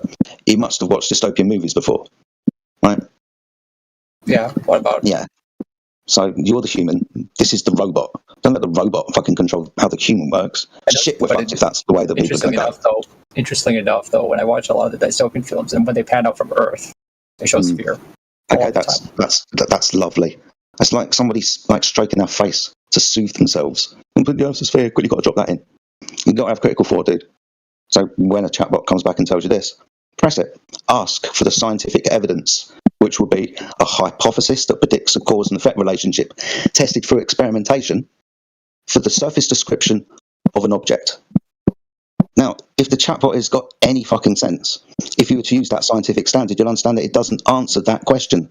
Science deals with the how and why things cause other things to happen in the natural world. It doesn't figure out geometry of shapes. So, start there. Watch AI fold. I mean, can you prove the AI wrong? Yeah, just do what I said. Yeah, it gave you a false premise. It said that it was scientific. But shapes of things are not scientific. Not at all. Not a scientific endeavor to figure out what a shape is. What Earth is a shape. It's a geometric question. It's not a science question. Because if it were, then you would have to ask yourself, what is the cause of a square? What is the cause of a circle? Yeah, and that's you jumping over the fact that you're observing a concrete noun, a shape. That's not a phenomena, something happening. So you can't even have a dependent variable when you're asking the question, what is a shape and how big is it? It's not the right tool. So we've had loads of conversations. It seems to be like there's discourse in this whole flat Earth theory. You know, there's people giving different information. Yeah, lots of people say lots of things. Yeah. Yeah, that's the thing, though. Like, how can it be a cohesive thought if everyone has different ideas of what flat is? Because we have to draw the line between what we know and what we suppose, what we guess, and what we speculate to be true. Lots of people kind of work in the speculation of what could be true area, make claims about extra lands beyond the Earth, make claims that they've got no validation for or first-hand knowledge for. So there's two kind of camps. A lot of focus is given to people who make claims to what the Earth is and their models, because they're easily ripped apart, because you shouldn't make these fucking claims, you shouldn't reify models in the first place. But yeah, there's two sides. It's the empirical and the speculative. And some people out there are just not, even though they're flat earthers, no discredit to them, I'm not going to name any names, are just not good at arguing the subject. They live in the realms of casting doubt on the globe model than actually what they can empirically prove from a flat earth standard. They go, nah, NASA and, what's beyond the ice wall, we can't go there because of the 60th parallel, that holds some kind of secret, all of this type of shit. Kind of dangerous to have this belief, might lead someone down to believing other things, right? And that's the way media, social media and propaganda works. Anti-vaccine. It seems like it can lead down a rabbit hole of some really consequential stuff, doesn't it? Yeah. People. So, for example, some people come into a flat Earth and then use that as like a stepping stone or a jumping off platform into other subjects down the rabbit hole, like you mentioned. And some people So would you say some flat earthers are anti-vaccine then? This is the third time you brought that up. The first time you brought it up, I told you not to. It's specifically against the rules of our channel. So will you please stop doing that? Thank you. And of the server too. He knows he's trying to ruin this channel. Oh yeah, I'm going to take a step back then. I'm not going to waste my time. Yep, they're sly. They think they are anyway. I never met a more dishonest group than the Glovers that come in here.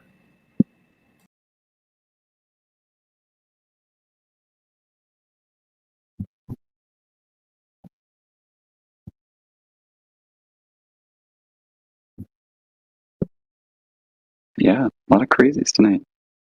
Ooh. I love crazies. They make me laugh. Yeah, pretty funny.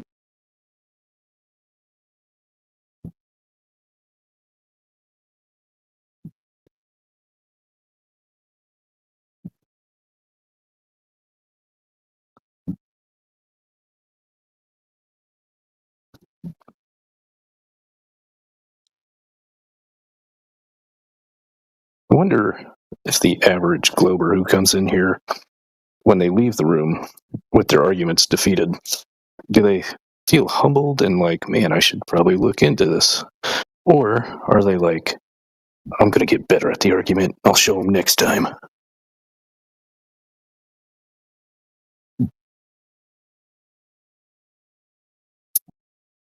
Well, I'd say first they're like this in the chat. Some of them just go berserk. Yeah. Flailing. It must be a globe. Why? Well, it's just but it like really is like Neo. the first stage, you know?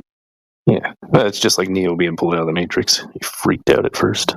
Lost his mind over. No, it can't be. Can't be real. I want to be inserted back into the Matrix, man. Let's put me back.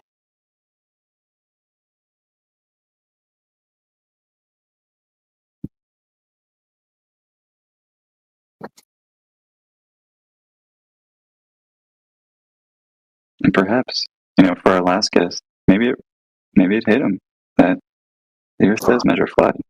And in his mind, the only way to possibly cope with such a situation, such a paradigm shift, right, is maybe the brain performed a mechanism known as cognitive dissonance.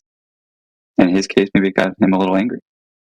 Maybe it was an unwanted feeling, not knowing how to prove a globe, and maybe question it for the very first time. Because there was little parts where he definitely seemed genuine, and maybe some parts were playing dumb, which, you know, I would too if I were them in a room full of intellects like this.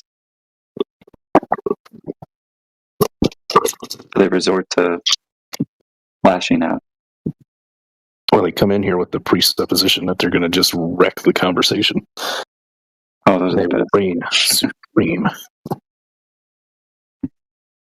You just rip their globe away slowly. I mean, some like to like grab it from and like toss it across a cliff.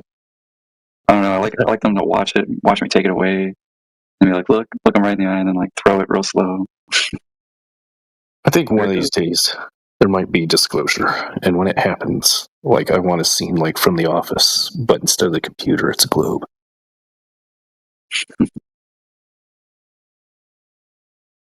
That is interesting. Like, what if it was disclosed, and you know, they just said it on television? Yep. You know, I mean, to be fair, if you read certain government documents, it is disclosed. Right. Could you imagine though if they put it on the news? Like, what a mind fucking that would be. They'd be like, "Oh my god, the government actually admitted it's flat. That can't be." Like, imagine how many people would kill themselves. Well, I don't think that. I think honestly, a lot of people would be like, "They must be joking. Huh? They're in on the joke." Because there's no way that's a real headline. They could even have somebody like come up and talk from NASA. I bet you, you know, like, and people would still be like, "This has got to be Onion News. How do I change the channel?" Neil deGrasse Tyson out there doing it. That'd be hilarious. But then again, I think a lot of them might and would definitely look into it.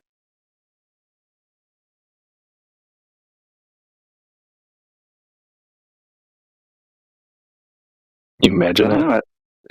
I think it's hidden in plain sight too. A lot of it, you know. I mean, oh yeah, there was a movie about that. I wish I knew what the name of the movie was because I really want to watch it. Where they like go through several points of it and stuff, and like it's all hidden all around you, and like you've been like shown it all along, but you've been taught something different.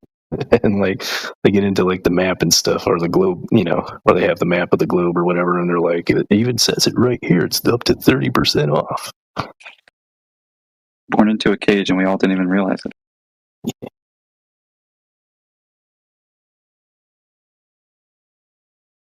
I've seen clips like on some of Eric Dubé's clips. He shows parts of that movie. I got to figure out what that one was.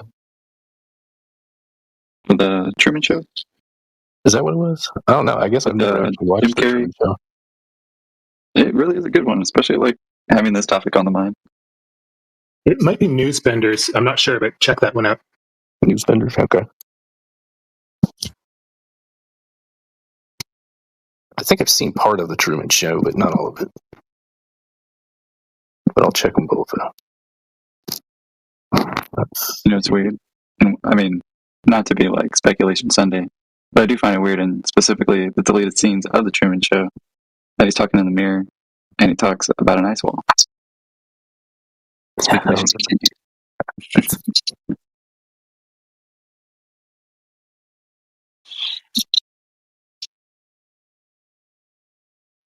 Like Back to the Future in the first one, the opening scene where it shows Doc's laboratory. Within the background, there's a AP projection clock, like a 24-hour clock, right in the opening credits. So again, like hidden in plain sight, or for those to notice. It's in the Addams Family. It's all over the place. I mean, some would say the same thing about like predictive programming and other, media and cartoons and. Yeah. Yeah, it is it's interesting that Flat Earth's in there as well. Right. You got the Illuminati card game where all it says is Flat Earthers know something. What a strange card in 1996, was it? Like they wanted this to come out or knew that it would because they had already, Yeah. It did in the 70s. And they had to make the Flat Earth Society. It did in the early 1900s, apparently. It was a hot topic of conversation for, not just in modern times, which I think a lot of people come in and assume too, right? They think like, oh man, this is like brand new. This is the next meme. They like ready to hop on some sort of trend. And I would agree. There's a lot of crazy, dumb flat Earth arguments on TikTok and X, and ones that can't be verified. So I really wouldn't even call them flat Earth, right? But I don't know, man. It is pretty cool to like just share it with other people because I don't know. After 11 years now, the first couple of years was definitely like all alone and introverted and like, dang, this is weird. Like not being able to tell anybody, and anybody you told, I'd immediately assume you were crazy. So I was like, okay, well, this is a rock and a hard place. I'm gonna go to Instagram. Make some memes about it. At least be outspoken. Finally, years later, fine 24/7. Funny because like I would go to my friends and talk about it and shit, and they'd all get a good laugh out of it at first, and then like no matter how hard they tried and how long the conversation went, they couldn't like get a single like portion of the debate one, like not one topic. And so now they pull me out as like a party trick, Yeah. Even though they still don't believe it, but they can't like even refute anything I say. Guy thinks he was flat. Right. They're like, you can debate him and you can't beat him. But like we all know it's a ball, right? You got to play it off at the party, like it's a mysterious dude when you talk about it, right? But people are interested when, at least now. But at least in my experience back then, it was like, what? Right. He would not believe. Well, he probably would, I guess, because we're in here. But some of the arguments I've heard, oh my god.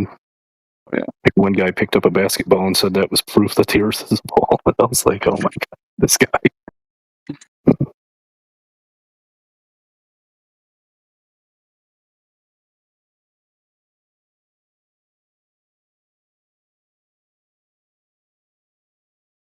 And what's sad is at a really young age, that's how it was explained to them, how they live on a ball.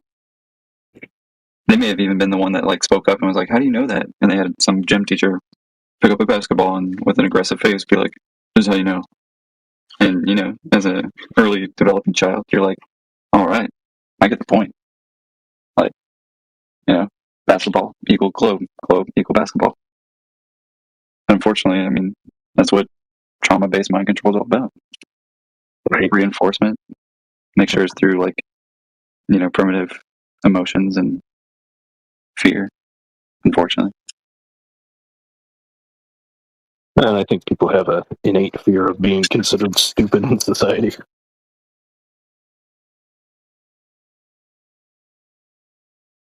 I don't know. I generally think actually people are really smart. But, they put so many bad things in the environment that you're bound to pick up something that you're not supposed to, But like if you really kind of, I don't know, live sparingly and if you're lucky to, have a lot of nature around you and grow your own things and you learn a different kind of knowledge that's like, you're like living off of this earth, and what it provides instead of what a machine provides. And don't get me wrong, I like machines and I like making stuff, but not eating what it makes. Oh yeah, don't get me started on that subject. I have direct. But I would have never known, if it wasn't for this topic and just starting to question everything. I mean, like, man, what am I putting in my body? What do I think about relationships? What do I think what a friend was? One that can listen to me actually talk to them about this topic. And the true ones really did, and they're flat earthers now too. Nice. And it grinds my gears when somebody's like, well, what does it matter? I still have to go to work tomorrow. And I was like, that's all you care about. And to someone like that, it really doesn't matter. Right. Yeah. No, I ain't got to go to work no more. I work at home, own my home. Why don't you question why you go to work? Why do you question why you want money so much? How is it even made? Does it grow on trees? Is it made of cotton? What's really, really funny is like, I'll sit there and they say that swear up and down they're smarter than you. And like, they might make $100,000 a year or whatever. And they might think they're an intellectual and have an intellectual job. And mind you, I've made more than that even like 20 years ago. But, now I make $16,000 a year. And yet, like, I live in a $750,000 house. So it's like, just because one thing, not the other, And when I was like making $150,000 a year, I lived in a $150,000 house. So it's not always like, it doesn't take money really, like, to have nice things. It takes the understanding of how to, I guess, make wealth rather than money. Right. My grandfather would say, if you have to work, if you don't make money while you sleep, then you're not making any money. Mm-hmm.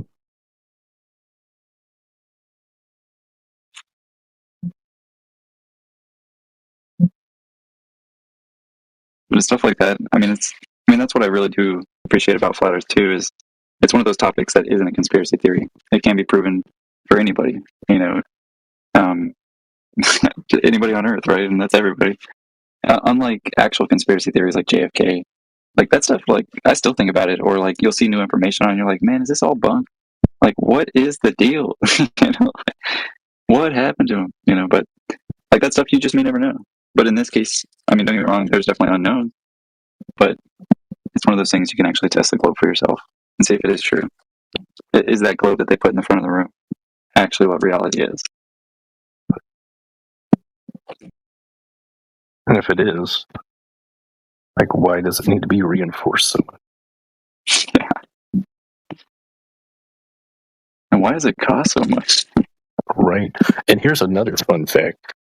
Like, why is it? Like, I don't know if you've heard of the video game Star Citizen, right? But to do proper, like, planets and stuff, it's the most unbelievably difficult coding in the known gaming universe.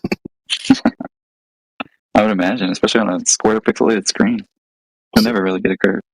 It's the game with the highest production budget ever at $800 million, and after 14 years, it's still in early access alpha. Mm.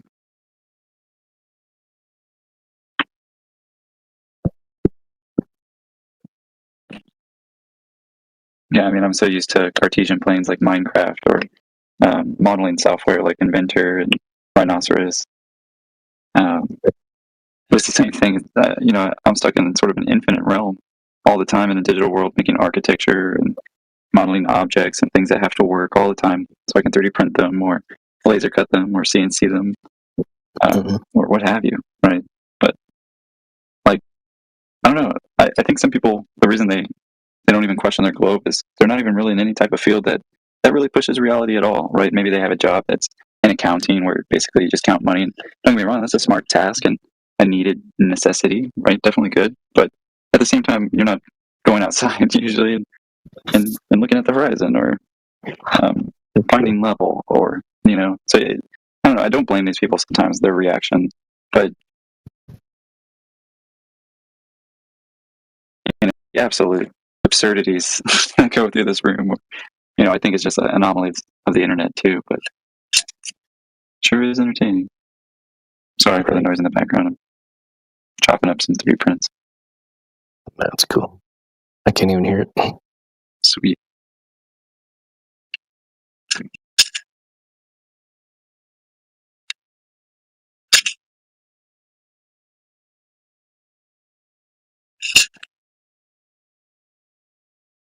any Globers out there, definitely away from the computer. But if you guys got some questions or globe proof, that'd be cool.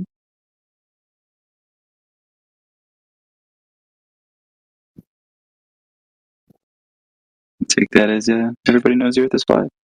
Well done. Flat game. We have consensus.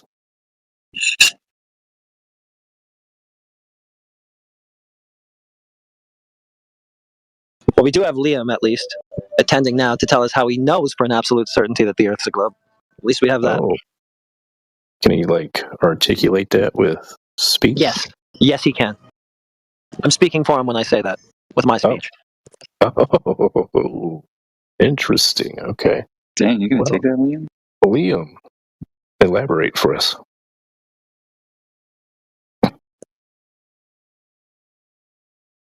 Well, I might have false alarmed this one, guys. I'm Wait, sorry. what? Which Liam are you talking about? Yeah, okay, Liam, go ahead, cook. Bro, I'm just here. I'm not gonna hold you. Well, why do you think you live on a globe, Liam? Because it's round. I'm just here. How do you know Like, it's look round? at the picture. I don't know how to say. I'm just like here. I'm just listening. Okay, well, I'm just asking, right? I mean, if you were to go outside, is there anything in reality that would tell you that you're spinning and wobbling on a space globe? I mean, you don't feel the wobble, but like if you were high up, my dad works in like this really tall building. When you look out, like there's a curvature in it. So I mean, you know, globes and all, globe. Neil deGrasse And no, Tyson said you can't person even in the see it in chat. an Person in airplane. the chat. No, I know the world's round. You're definitely not going to get me to believe that's flat. It's flat, bro. It's not. It's not a belief, man. But you can actually prove it for yourself. And I can assure you that from that tall building, that you're not, even if it was a globe, you would not actually see the curvature of the Earth from there. At least according to that. I mean, some people think they can see it from a plane or even the ISS. And Neil the truth of the deGrasse matter is Tyson you can said, mathematically show that you're not even going to see the curvature from there. In fact, what you are going to see is more, right? Because you're higher off the surface and you're looking out into the distance, increasing your field of view. Okay, so did you see that? I don't know how to explain this in my own words, but did you see that video on YouTube? He was explaining a flat earther on trying to prove it to him. So they were out at the ocean, and there was a boat, and it was driving out in the distance, miles and miles out, and the base of the boat, the farther it went out, the more you couldn't see, right? Like it was sinking into the ocean. I don't know how to explain it. oh, Like so you you're saw saying this. it went over the curve? Is that what you're saying? I feel yeah. Oh, well, take your camera on your phone I need next to time.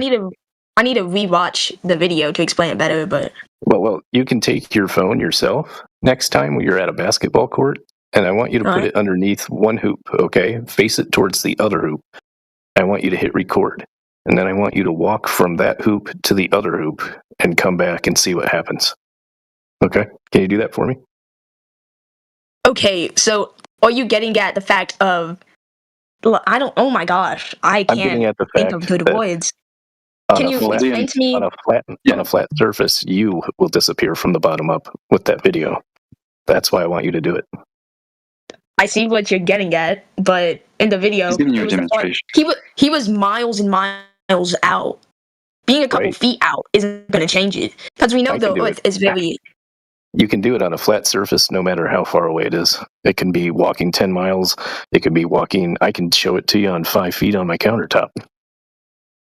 If I had permissions on here, but I don't. I don't think. Let me see. Do I got it yet? No. Okay. I got to wait a couple more days. Now, Liam, this is true. Might be flat, bro. Sorry, was there another point? I'm saying the Earth might be flat to Liam. Oh, I am. Okay.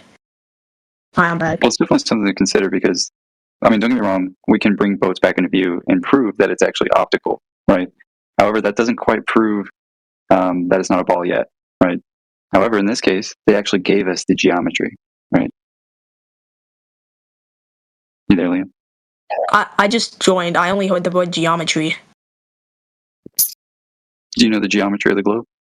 They give it to us. shapes and stuff. It's Well, a yeah, circle. like that sphere, like it would have a radius or a circumference. Do you know any of it? diameter. Yeah, diameter, circumference, radius. Yeah, all that. Right. Okay. Do you know what any of the numbers are? 3.141. Are you talking about pi? How to find? No, I'm not talking about pi. Oh, I'm talking about the dimensions of the supposed globe Earth. No, I definitely don't know that. And that's interesting. I mean, wouldn't that be one of the first things they teach you about the globe? They don't even teach us about the globe, man. They only teach us isn't that about pretty interesting? ecosystems. Yeah, he's probably not quite old enough yet. Yeah. Okay, well, I mean, can you give me evidence on why you believe... Well, not evidence, just tell me why you believe that the Earth is flat after seeing pictures and all that. Well, a couple reasons. The first one is that there's no demonstrable curve of that said geometry we were talking about, the globe. There's no drop over distance. There's no curvature of water across the Earth. In fact, they even tell us that 70 to 75% of the Earth's surface is water. Right? Regardless of globe or flat, Earth's surface has 70% water. Water remains level and flat. And you can't have a 70% flat globe, right? In this case, right, the second thing is that there's no motion. There's no spin of the Earth. In fact, our base axiom or our solid foundation is that me and you, if we go to a beach, we're not going to feel movement unless there's an earthquake, right? Then we will actually feel some movement, right? And third thing, there is no outer space vacuum. In this case, that actually breaks scientific laws in terms of gas law, right? For instance, right now, you and I are breathing gas pressure, right? Roughly 14.7 psi, right? Now, can you according to define gas law, gas pressure and stuff? yeah, man, it's kind of in the word gas law? pressure. Okay. It presses upon something. And what I was getting to is that if you have gas pressure, yeah, okay. It's going to require containment. And in this case, I mean, do you ever remember them teaching you that there's a container around the globe?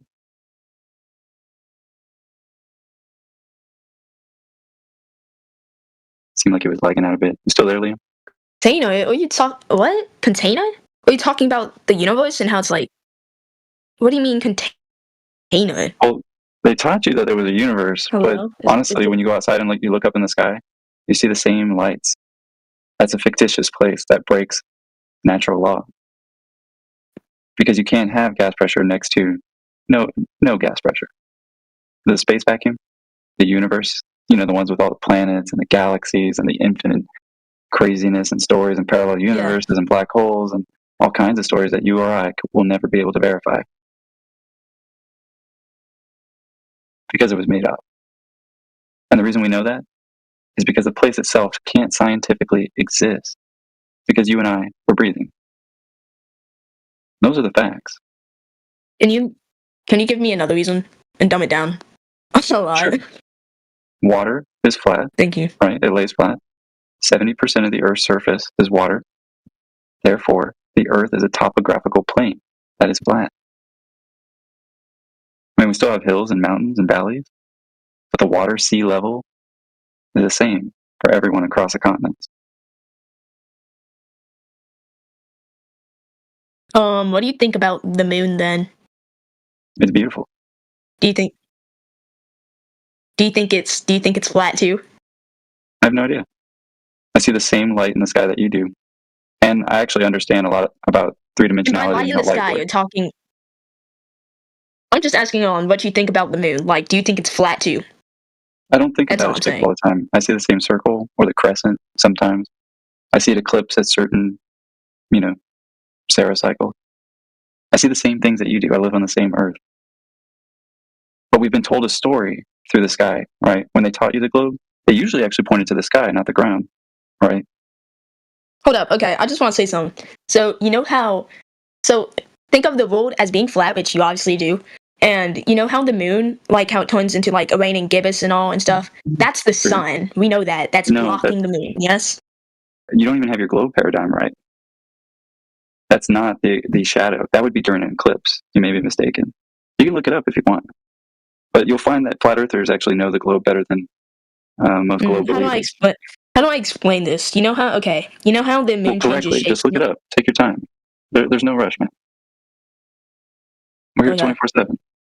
And that's what I'm trying to tell you. We're here to, yeah, I mean, the whole community, right? I mean, this is a really good place and solid foundation to ask questions, right? Serious questions. And don't get me wrong, this topic can send your mind racing, right? But you're in a good crowd, man. There's some really intellectual people here that can definitely answer the questions or even dumb it down like I have today, right? Unfortunately, it's pretty late for me, so I'm going to leave you with a group. Sound good? Yeah. Pleasure talking to you, Liam. You too. Thank you. Come in.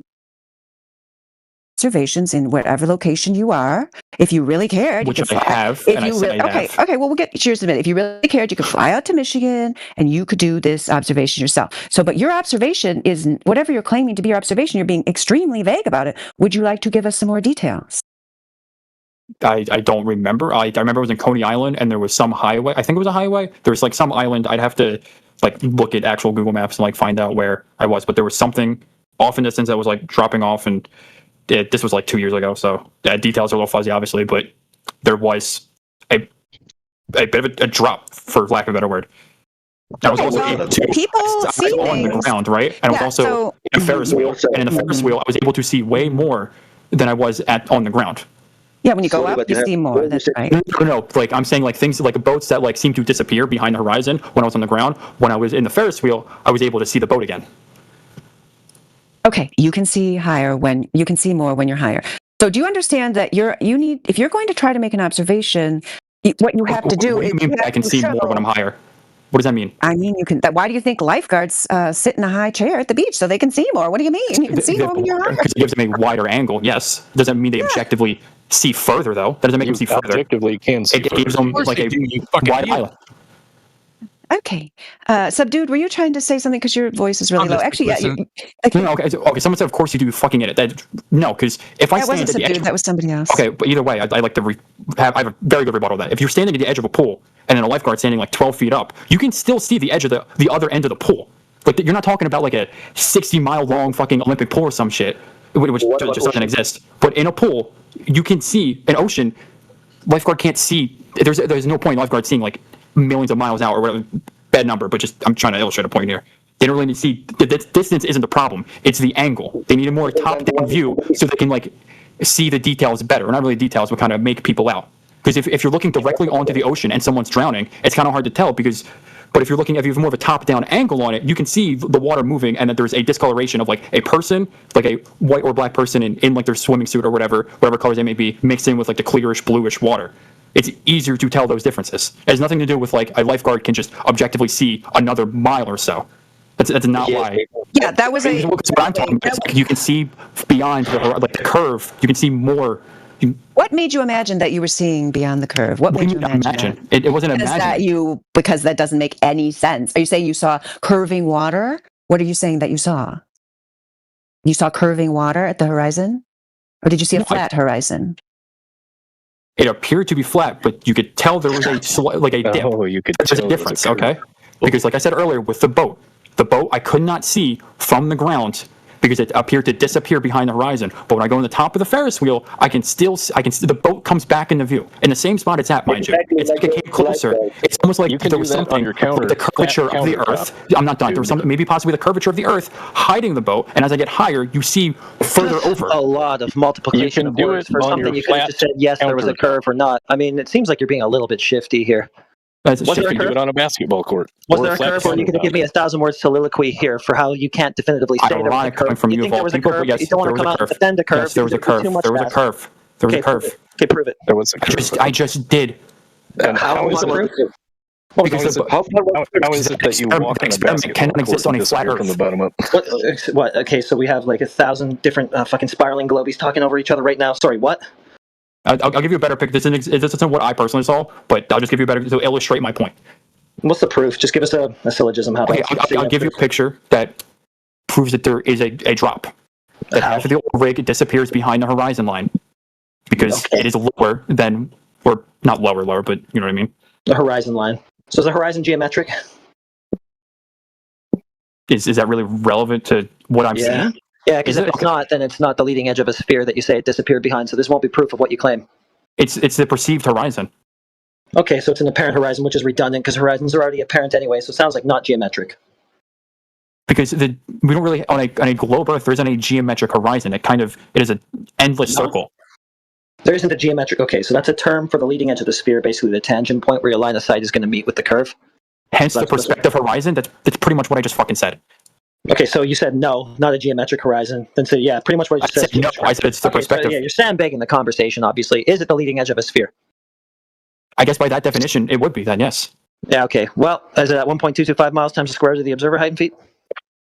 Yes, this is quite literally the picture Okay, prove you that. guys Yeah, use. go ahead, prove that now. Guess the measurements. It is the picture you guys, not the picture. Yeah, go ahead. Different Yeah, angle of prove it now. Guess the measurements. Prove it. Kiwi Buzz proved it. It's right there. The math is right there. Unless that's not the math. No, we need measurements, not isn't math on paper. Sorry, maybe you didn't understand. Dog, that's. Yeah, so we need a measurement to that tangent point that you just claimed, physical tangent point of the geometry of the Earth that you claim, which numerous observations that we post in here all day, every day, obviously supersede. So you're gonna have to tell us why that's the case as well.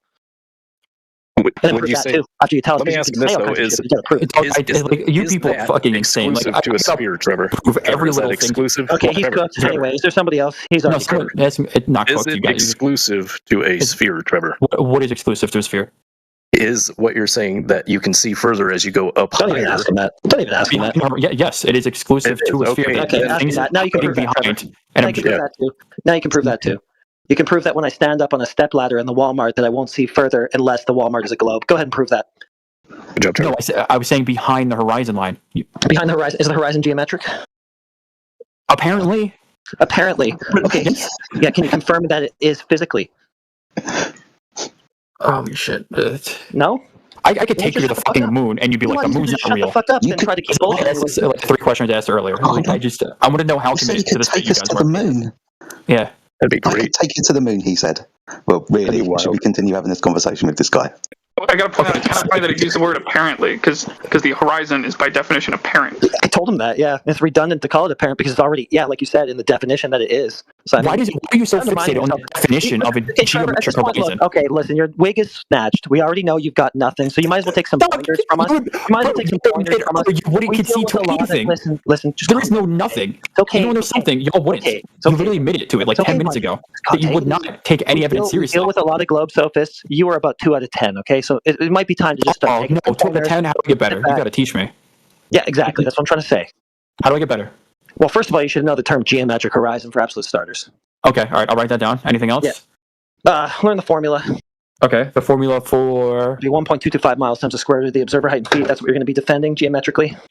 Okay. Learn the definition of horizon. I pointed out. Orion just did it again. Okay. It's already apparent. It's the apparent junction of surface of Earth and sky.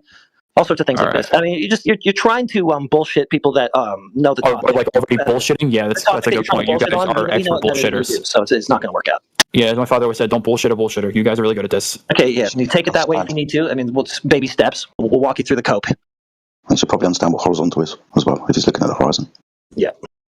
Yeah, and you need a new observation other than, I just kind of looked over there, looked like the water was different. I thought there was a curve. Yeah. Need something better than that. That's lame. So your picture would be equally as lame then. It's the same thing. It's the same fucking claim. Just a different argument. Also learn how it's not the same to have a carefully documented observation that's been measured, calculated, and repeated by thousands of people. Yeah, but mine's also been carefully documented and repeated. It's quite literally the exact same thing. Come on, Trevor. What? Come on. Carefully documented? Is that what you just did? Is that what you, many times, yes. What, you just carefully documented it tonight? Is that what you did? Okay. No, and you need to learn. Okay, then I'll add to the list. You're clearly not listening. I mean, then I will add to the list. Then I will add to the list. Learn what carefully documented means.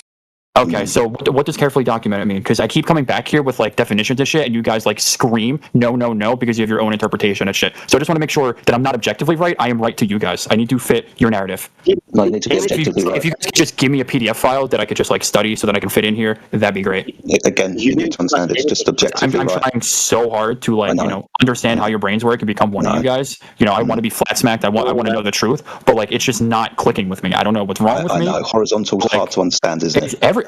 Everything you guys say is very hard to understand. So like, I just need someone to adopt me and teach me your ways. All right, let's teach you the ways, not our ways. Just how nature is. What does horizontal mean? Can you describe it to me? Believe horizontal in simplest terms it means flat, I guess. Yeah, it's probably a little more complicated than that, but like higher or lower. What was that? Yes, a straight line from left to right, no part being higher or lower. Okay. Do you know what? Do you know what to be level with the world means? I guess flat.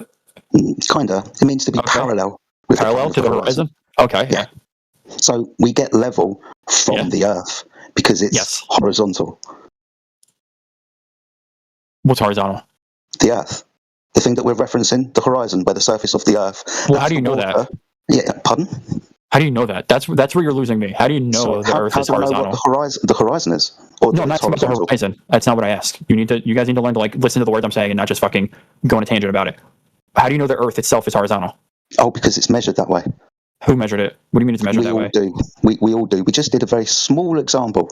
We can expand that example outwards. We will use the water, the surface of the Earth, as the horizontal reference frame because it's measured that way. We can measure a straight line distance between point A and point B, for example, with miles, feet, kilometers, meters. It's a straight line distance. We can figure out the distance to a mountain by measuring the elevation of that mountain above a horizontal plane, just by utilizing a right angle triangle. So we can measure from the surface of the Earth distances. Humor me for a second, right? Like you guys, like I know the calculation you guys have for like drop over distance or whatever, and it's over like a certain amount of miles. What if to like further like solidify your claim that it's flat? You would go further than that, right? Like, because I know like the guy who did the documentary only went like 10 miles out or some shit. But like, what if you went like from like America to like China, right? Or maybe you can't because like there's continents in the way. But, like, 5,000 Maine miles. To like the top part of Maine to like the south part of Africa. That's a shit ton of distance. About 5,000 miles. It would be objective. Like you'd be able to measure it being flat. Why has nobody done like that's an extreme example? You don't have to go 5,000, but yeah, we can do that now. How? I'll tell you. Yeah. If, for example, there's a star above the location that you want to measure to at distance, you can measure the elevation angle of that star. No, I'm trying to measure to the land. Hold on, my friend. I'm talking about the star. No, we're talking about the ground position on the Earth. You want to measure the distance. No, I want to measure any sort of drop or lack thereof. Oh, no, we're not going to be measuring any drop. We're going to be measuring a horizontal line. No, because the whole point is we got to verify that there is no drop. So if we go from Maine to Africa and we get like a laser, right, and it would at sea level at the same height. 5,000 miles. Yeah, then and the laser would be at the same. It would also be at. Why not? Because the atmosphere is going to cause the light to attenuate. Eventually, about 200. Okay, so 250. You do understand how that works. I'm going to try and explain to you. So it's the atmospheric extinction coefficient. Okay, the atmosphere, which isn't completely transparent, it's opaque. With distance, acts like a wall that light can't pass through. That maximum distance. Hold on, just still trying to help you. That maximum distance, if all atmospheric conditions are clear, quote unquote, is approximately 250 to 300 miles. So your light of your laser isn't going to pass through any further than that. So has someone done 250 to 300 miles? Because I feel like that would like further solidify. No, I can give you about 100. I can give you 149 kilometers. That's the furthest distance that I know that a laser's been transited across the Earth. 149 kilometers. That's barely 100 miles, though. That doesn't help. But like, I feel like you would get more people to believe you. Hold on. I can give you the information, but you have to understand it. You want to understand, but you keep talking. So at 100 miles, that would be 1 mile of descent downwards. You understand that, right? I believe so, yeah. Yeah, cool. So I can find the information. What I'm trying to say is that, like, what if the math is wrong, right? Sorry, what do you mean, what if the math is wrong? What math? Like, what if we believe what if the globe model is like a lot less like what's it called? Like less than acute. I don't know how to phrase it, but like it's more gradual, like the slope or like the curve they claim there is. But so if you went like out as far as possible, the 250 miles you say that is like the max you can reach, it would kind of again like verify your claim that like it is flat because like even if like it's not as round as you say it is, it's still even out to this distance there is no drop. I'm just trying to help you out here. Oh, she's trying to help you. I have no idea what you're trying to say. It's really hard to hear me. Migo, it's hard to hear you. Now, what I can do is, like I said, give you direct distance measurements when navigating across the Earth over 5,000 miles. We can do that right now. Okay, so explain that to me. How that works. You must understand that passing lasers, yes, we've done that through the atmosphere and we still measure the Earth to be horizontal. Doesn't matter the distance at the moment. Well, except for the one guy. What do you mean one guy? There was one guy who did a documentary on the flat Earth, did the laser thing. Guy who broke his laser and used a flashlight. Yeah, we're going to pass that off as a non-test. I don't know. Damn. Okay, chill. You don't know. You brought it up. Surely you know this kind of foible about the whole entire story. They broke the collimator, so they ended up using a flashlight. I just knew there was a guy with a laser. They didn't want to waste the time that they spent. All right, anywho, explain the star thing. Okay, so this is just basically celestial navigation, getting from one point to another using a elevation angle measurement. If your star's 15 degrees above the horizon, for example, you measure that elevation. So, what are you sniggering? What? What? What? What? Are you gonna? Why'd you stop? Because you seem to be giggling in the background or something. I wanted to make sure you were paying attention. You asked a question. I'm paying attention. Yeah, I heard you. Okay, so you know what a right angle triangle is, right? I'm going to start at the basics. Cool. So 3 straight sides, 1 vertical meeting a horizontal at 90 degree. The other angles, let's say both of them are 45. Add them all together, 180. A 90 degree triangle. The basis of celestial navigation. 3 points in question, you making the observation on the surface of the Earth. The star that you're looking at above the horizon, let's say it's 15 degrees, and this point on the surface of the Earth directly underneath that star, known as its geographical position, because you want to measure your distance to that geographical position in miles or kilometres or nautical miles, however you're going to do it. So if you measure the elevation angle of 15 degrees above the horizon, you're going to subtract that 15 from 90. The 90 being the zenith directly above your head, 0 being at the horizon. So you subtract the 15 from 90 and you get 75. Now you add the 75, sorry, you multiply the 75 by 60, and you end up at 5,400 nautical miles. That's a straight line distance between you and the geographical position of that star. It's the basis for celestial navigation and coordinates known as longitude and latitude, utilising a elevation angle measurement with a right angle triangle. You're saying like that's like the straight line distance, like just just a direct path. Yes. So playing devil's advocate here, right? Just trying to get an understanding. If someone were to make that trek though and come up with a different number, then they're still like operating on a straight line. You destroy the whole latitude and longitude system, because this is how it's measured. Latitude lines, right? They're measured by the elevation angle of Polaris in the sky. Let's say that you're at the North Pole, which is dictated by celestial north, the rotation point in the sky that the circumpolar stars rotate around. So if you're standing underneath that, that's 90 degrees because Polaris is directly above your head. You move south, you watch Polaris descend downwards towards the horizon. Every time you measure its angle, that's going to be your latitude. Until you get to 0 degrees, that's going to be, you can't see Polaris anymore. That's going to be pretty much the equator. Now that distance, that's 90 times 60.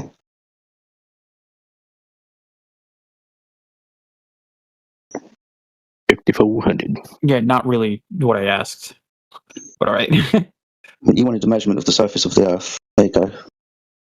No, because what you said, because if I'm hearing you and understanding you correctly, you said it was a straight line, like a straight, direct, point to point from these two locations. But then why would it be? What would then have? Like again, I'm still playing devil's advocate because I don't know for certain how it comes up. But you were not a speedometer, but whatever the fuck it's called. The boat makes that journey, right? And the distance, whatever you said it was, between like there's the straight line distance. What was different, albeit like either less or more, than the distance the boat seems to have traveled. I get you. Okay, so we get miles, for example, by this angle measurement in the sky. Right, so this is where our measurements come from. Nautical miles come from this measurement in the sky. That angles at degrees. Not like on a speedometer. On a speedometer, it's outside of the idea. Right. No, what do you mean it's outside of the idea? It's like the boat is tracking itself, like how far it's going.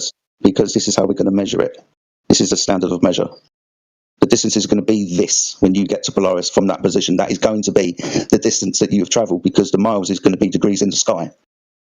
So if you've got a speedometer and you're going to drive terrain up and down a little bit side to side, you're not going to go on an actual straight path anyway. Terrain. I'm talking about a boat. A boat the boat's going in a straight line. Follow tides. You're not going to follow a straight line in life. Okay, it's just not hearing. Obviously, in this hypothetical I'm presenting to you, yes, it is. They're taking a direct path. Yes, no tides, even water. Would it still be the same? Hypothetically, what if you got there and it was different?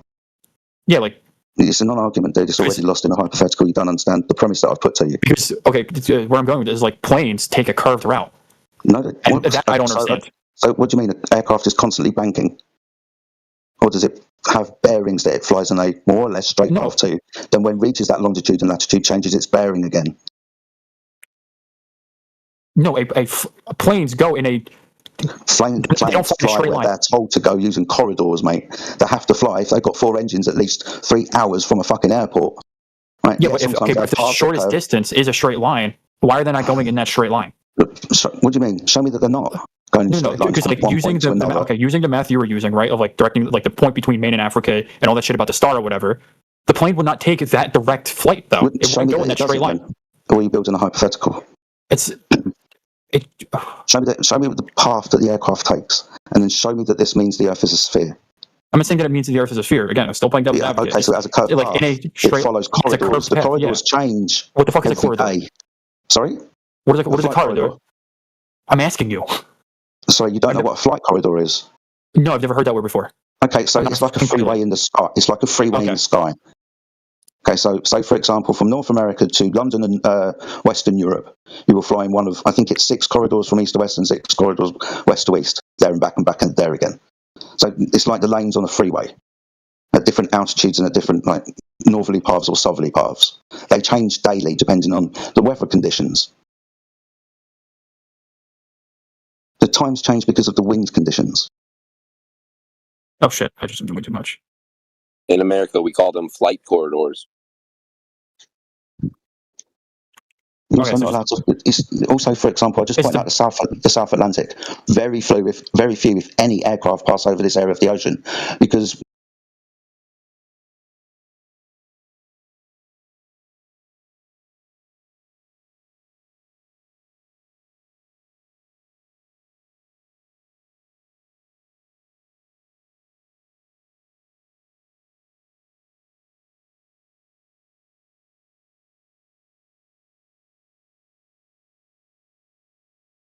Of need for it, and two, it's a vast amount of water. It's not safe enough to do it. Like I said, with 4 engines, you have to be at least 3 hours away from an airport that can sustain you landing there. It's got to be big enough. I think if it's 2 engines, it's like 2 hours or 2.5 hours. So you can't fly, like, you're not doing these paths. Okay, if you are, it's because of restrictions. Provided proof of these paths. I don't understand where the restrictions are coming in, but like all of these are curved paths, and it's not like they're because planes next to them are going like. On what map? In the area, they would go, what? On what map? What? What are you saying? On what map? Oh my god. On what map are they curved? The maps I just posted? Okay, so these are square maps, aren't they? I know, but like you can objectively read like the shortest distance between the like 2 points would be a straight line. Why is it drawn as a curved line? Because you translated from a spherical model to a okay, but if the shortest distance is a straight line, why would the plane not fly in that straight line though? Because they fly in corridors. Okay, but there are other planes flying like in these areas though so that like you say they can't because London to Paris. London to Paris is way too fast. I'd have to zoom in. I can't fucking read that map. That's way too close together. It makes more sense to look at America to Europe because that's where you can see the largest curve. Like for example, like Boston to somewhere in northern Europe, a bunch of flights come out of like the eastern seaboard area. And they very much could have taken on this map, a straight line path because there are planes underneath it, relatively speaking, that like go through these areas that like apparently they can't because of corridors, but they can very much go in a direct straight line because according to you, it is the shortest distance. But for some reason, they seem to be flying in this path. Why? Because it's a square projection of a spherical sphere. No, I'm not asking about why it looks like. I'm saying that why are they choosing to take this path instead of the what? Because they're told to. And every path is. I don't know if it's your accent or your mumbling. Conditions. Okay, so why do you think they're told to them? You think it's just pulled out of their ass and like you have to go in this curve so that everyone knows the lie? Or do you think maybe perhaps there's some calculation done to what's the shortest distance? Question again, chatty man. Is the plane actually constantly banking? These airplanes, they seem to be going in curved paths. Does that mean the aircraft itself is banking? Not to an extreme extent that you notice. Not to an extreme extent. Yes. What are you talking about? You can go in a curved line. You can like travel like if you get in your car on a bike or some shit, or hell, even if you walk. You've been in an aircraft before? Yes, actually, multiple times. Was it banking? It wasn't like tilting on its side, but it wasn't going. What I mean, if you're talking about it's going in a curved path like these maps are showing us, that means the actual aircraft is flying in a curved path. That would mean banking. Yes. No, it would not have to mean banking. Oh, have you ever walked before? Is it the yaw? Have you ever walked or driven your car or gotten on a bike or whatever? So we're in an aircraft at the moment. You're saying the aircraft is relative. Holy shit, you guys are so dense. Sorry, is the aircraft's path actually curved?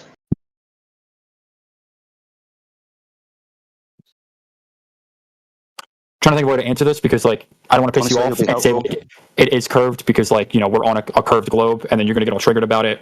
No, I don't know if I should give you the truth or like in comparison to the map. Yes, it's a curved path and against like a flat Earth model it would be curved, but on the globe model it would be a straight line because we've done the measurements. In the cartoon, the path of the aircraft is curved. Time out. What cartoon are you talking about? I did not bring up a cartoon. The flight data. Can you see it? This is not a cartoon. I don't know why are you calling it a cartoon? Doesn't make any fucking sense. There's animations moving. It's not. It's a still image. That you're saying that the paths are curved on, right? Yeah, the two pictures I sent. It is a still image. So it would show curved paths. Good. Is the path of the aircraft when you're in it actually curving? No. Fuck me. Well done. So it's not actually curving. It's not actually curving? No, it's just a fucking map, dude. Because we exist on a fucking globe. Oh, really? So there would be dip correction for you to navigate the curvature then? It's got to be your accent. I have no clue what the fuck you just said to me. Sorry, you understand that your aircraft will be rotate. Sorry, if you don't understand, shut up. You'll claim that the aircraft is rotating around a sphere. You know what rotation means, right? I don't think. I think the word you might be looking for is revolving. Because if you're saying like it's many words rotating, to describe this. Orbit's one of them. Rotation's a good one. Revolving's a nice one. If someone were to tell me that the plane is rotating, I would think it's doing a barrel roll. Well, that's exactly what it would do if it was flying from the North Pole. Hold on. If it was flying from the North Pole over the South and back to the North, that would be like a somersault in free space, yes. For example, if you're at the North Pole and you're horizontal, when you fly to the equator, you would have changed the orientation by 90 degrees. Carry on going to the South Pole, your orientation would have changed to what? By, my goodness me, from your first horizontal. Okay, but if we exist on a flat Earth, as you say we do, they wouldn't change their orientation at all. What are you talking about, dude? Well, is this not the flat Earth room? Dude, I'm talking about the consequences of navigating in this point, aviating around a sphere. You'd have to change your pitch to fly from the north to the equator. That would be a change in pitch of 90 degrees. You understand this, right? It would appear that way, but... What do you mean it would appear that way? You understand what I'm saying, right? I understand what you're saying, but like by comparison, it would seem like from a outside perspective, like if you're in space, it would seem like that plane completely changed and did a barrel roll, or not really, it'd be technically a front flip. The problem is we do not exist in space. So I was going to say the G word, but you guys get really upset when I do that, so never mind. No, you're not firing along, dude. I think you've got a comprehension. I have comprehension issues. You understand what I mean by a change in pitch by 90 degrees? Yes. Right. Good. So this would happen, wouldn't it? This would happen. No, it would still. You would still be able to measure the plane. It would not have changed pitch. Yeah, it's right. It doesn't change pitch. It flies parallel with the surface below, maintaining horizontal flight. If the surface was curved, it would have to change its pitch to maintain altitude. As we know it. Why are you talking? Man who wants to understand. Because you're saying things that don't make any sense. Sorry, so I'm we're trying talking about a curved line. Yeah. A curved surface and navigating. Have you ever driven over the top of a hill? Yeah. Yeah, good. So you understand what it means to go up and then go down again, right? Yes. So when we're in an aircraft, the surface of the Earth is going downwards away from us, isn't it? But we're in an aircraft facing horizontally, like a tangent. If we can continue flying horizontally, we're going to gain altitude. Our tangent is going to deviate from the curved surface below. We would have to pitch downwards. Shit. You're right. To maintain altitude above that curved surface. Wait, no, you're right. Holy shit. Oh, no. No. Yeah, the plane would have, like, pretty much be relatively upside down to where it started. It'd be a completely different orientation. So, yeah, when we talk about flight and all of this stuff... Yeah, because, like, from an outside perspective, like, if you're in space, technically speaking, like, people in Australia would be, like, not upside down, but it would appear that way. But, like, because of, like, the atmosphere and gravity and all that good shit, we all seem to experience, like, levelness. No, you still have to change the pitch. Doesn't matter about gravity, dude. So, like, technically... No, you're right, because, like, again, from an outside, top-down perspective, people in Australia are, like, not upside down, but they're kind of the opposite of what I'm doing right now. Antipodal. Even though, like, they're technically not upside down. They're antipodal to you. And, yeah, exactly. We're getting somewhere. Holy shit. No way.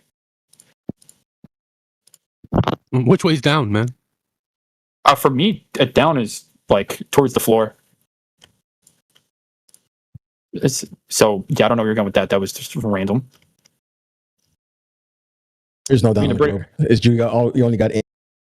Well, on Earth, there is down, yes. But, like, in space, in a way, you don't have no down. Down has to do with horizontal. Well, yeah, on Earth, we know what down is. Yeah, there's no horizontal on a globe Earth. No, because we experience it. No, there isn't no horizontal on globe Earth. There's only in. I mean, I see where you're coming. Yeah, but like I see where you're coming from. Yeah, like there is technically like only in towards the center of Earth, but like we've just kind of dumbed it down to be down. Yeah, not down. But, like it's what we know is down though. It kind of simplifies it. It's not down. Okay, you're just screaming. This is not good. No, I'm not screaming. I'm just telling you, there's no down. Okay, it's not screaming. It's just stomping your feet and being a child. Well, yeah, you're being a child. Just saying, oh, we done the down. It's just in. No, I'm not the one going. No. Fuck you. I'm right. You're wrong. I'm agreeing with you here. I mean, no, I'm agreeing with you. It's technically in. Okay, there you go. Yeah, so. It just. But we've like prescribed it to like be down for some reason because it just like makes more sense. You still haven't proven a globe Earth to start with, so. Oh no, I think this entire conversation proved it. It's just that like the British guy can see past his own nose, and so this entire conversation proved the existence of a globe Earth. It just he wasn't paying attention at all. You're disingenuous and a liar. I should remember that for the future. You understood a very basic concept. Yeah, and I thought we were on the same page. No, I can't see him past my own nose. Interesting. Because I thought we were on the same basic page. Geometric concepts like rotation. No, I thought we came to an understanding that you were agreeing with me. That's what it seemed like. You didn't have a rebuttal. Oh no, I was letting you. Come on, I thought you were cool too. We could have been friends. What the fuck? No, you're a disingenuous prick. Why should I waste my time with you? Damn. Now you hate me? I didn't do anything wrong? What the fuck? What the fuck? Prove you didn't do anything. Hey, buddy, go to Best Buy and buy like a headset or something before you say any. I have no clue what you're going on about. So far, you are in the negative, man. You didn't prove anything. Yeah, still not picking up what he's saying. If someone wants to translate from R2D2 speaks, that'd be great. He was asking it if you had any proof. He did prove something. Yeah, Trevor has proved something. I provided proof a couple times. You just guys just, I don't know what happened there. You guys looked at it and were like, "Holy shit, this proves everything." And like but then still couldn't. I don't know. There's some maybe it's a language issue. Like there's a translation problem. No, there's not. No, I don't know. It's like there might be a language barrier. I'm asking. I just joined the conversation. Where's your proof? What he has proved is he's the dumbest glober that's ever been in here in the last 12 months. Of course, it's an Australian. Yo, I just found out that you're upside down. That's cool. Hey, upside down guy. I'm right side up. What's the proof, man? You're the biggest dickhead that's been in here in 12 months. You're an absolute flog. Really? Holy shit. Do you really mean that? Please tell me you really mean that. That's actually such a compliment. Like I don't mean to be a narcissist, but like that's impressive, you know? Do you think I'm the biggest dickhead that's ever been in this room? If I was a mod, I've really upset you guys that much. Straight out. No, you haven't upset me. I was the biggest dickhead. You insulted me. Yeah, so I would assume. And you've wasted everybody's time. So most people only say these things when they're upset at someone. I don't say this to people I like. You don't shut your mouth. You don't listen. You don't read messages. You don't look at anything. You don't listen to anything. Right? You've been after 2 hours of talking to you, your proof was I was in a Ferris wheel and I went higher. That's how fucking retarded you are.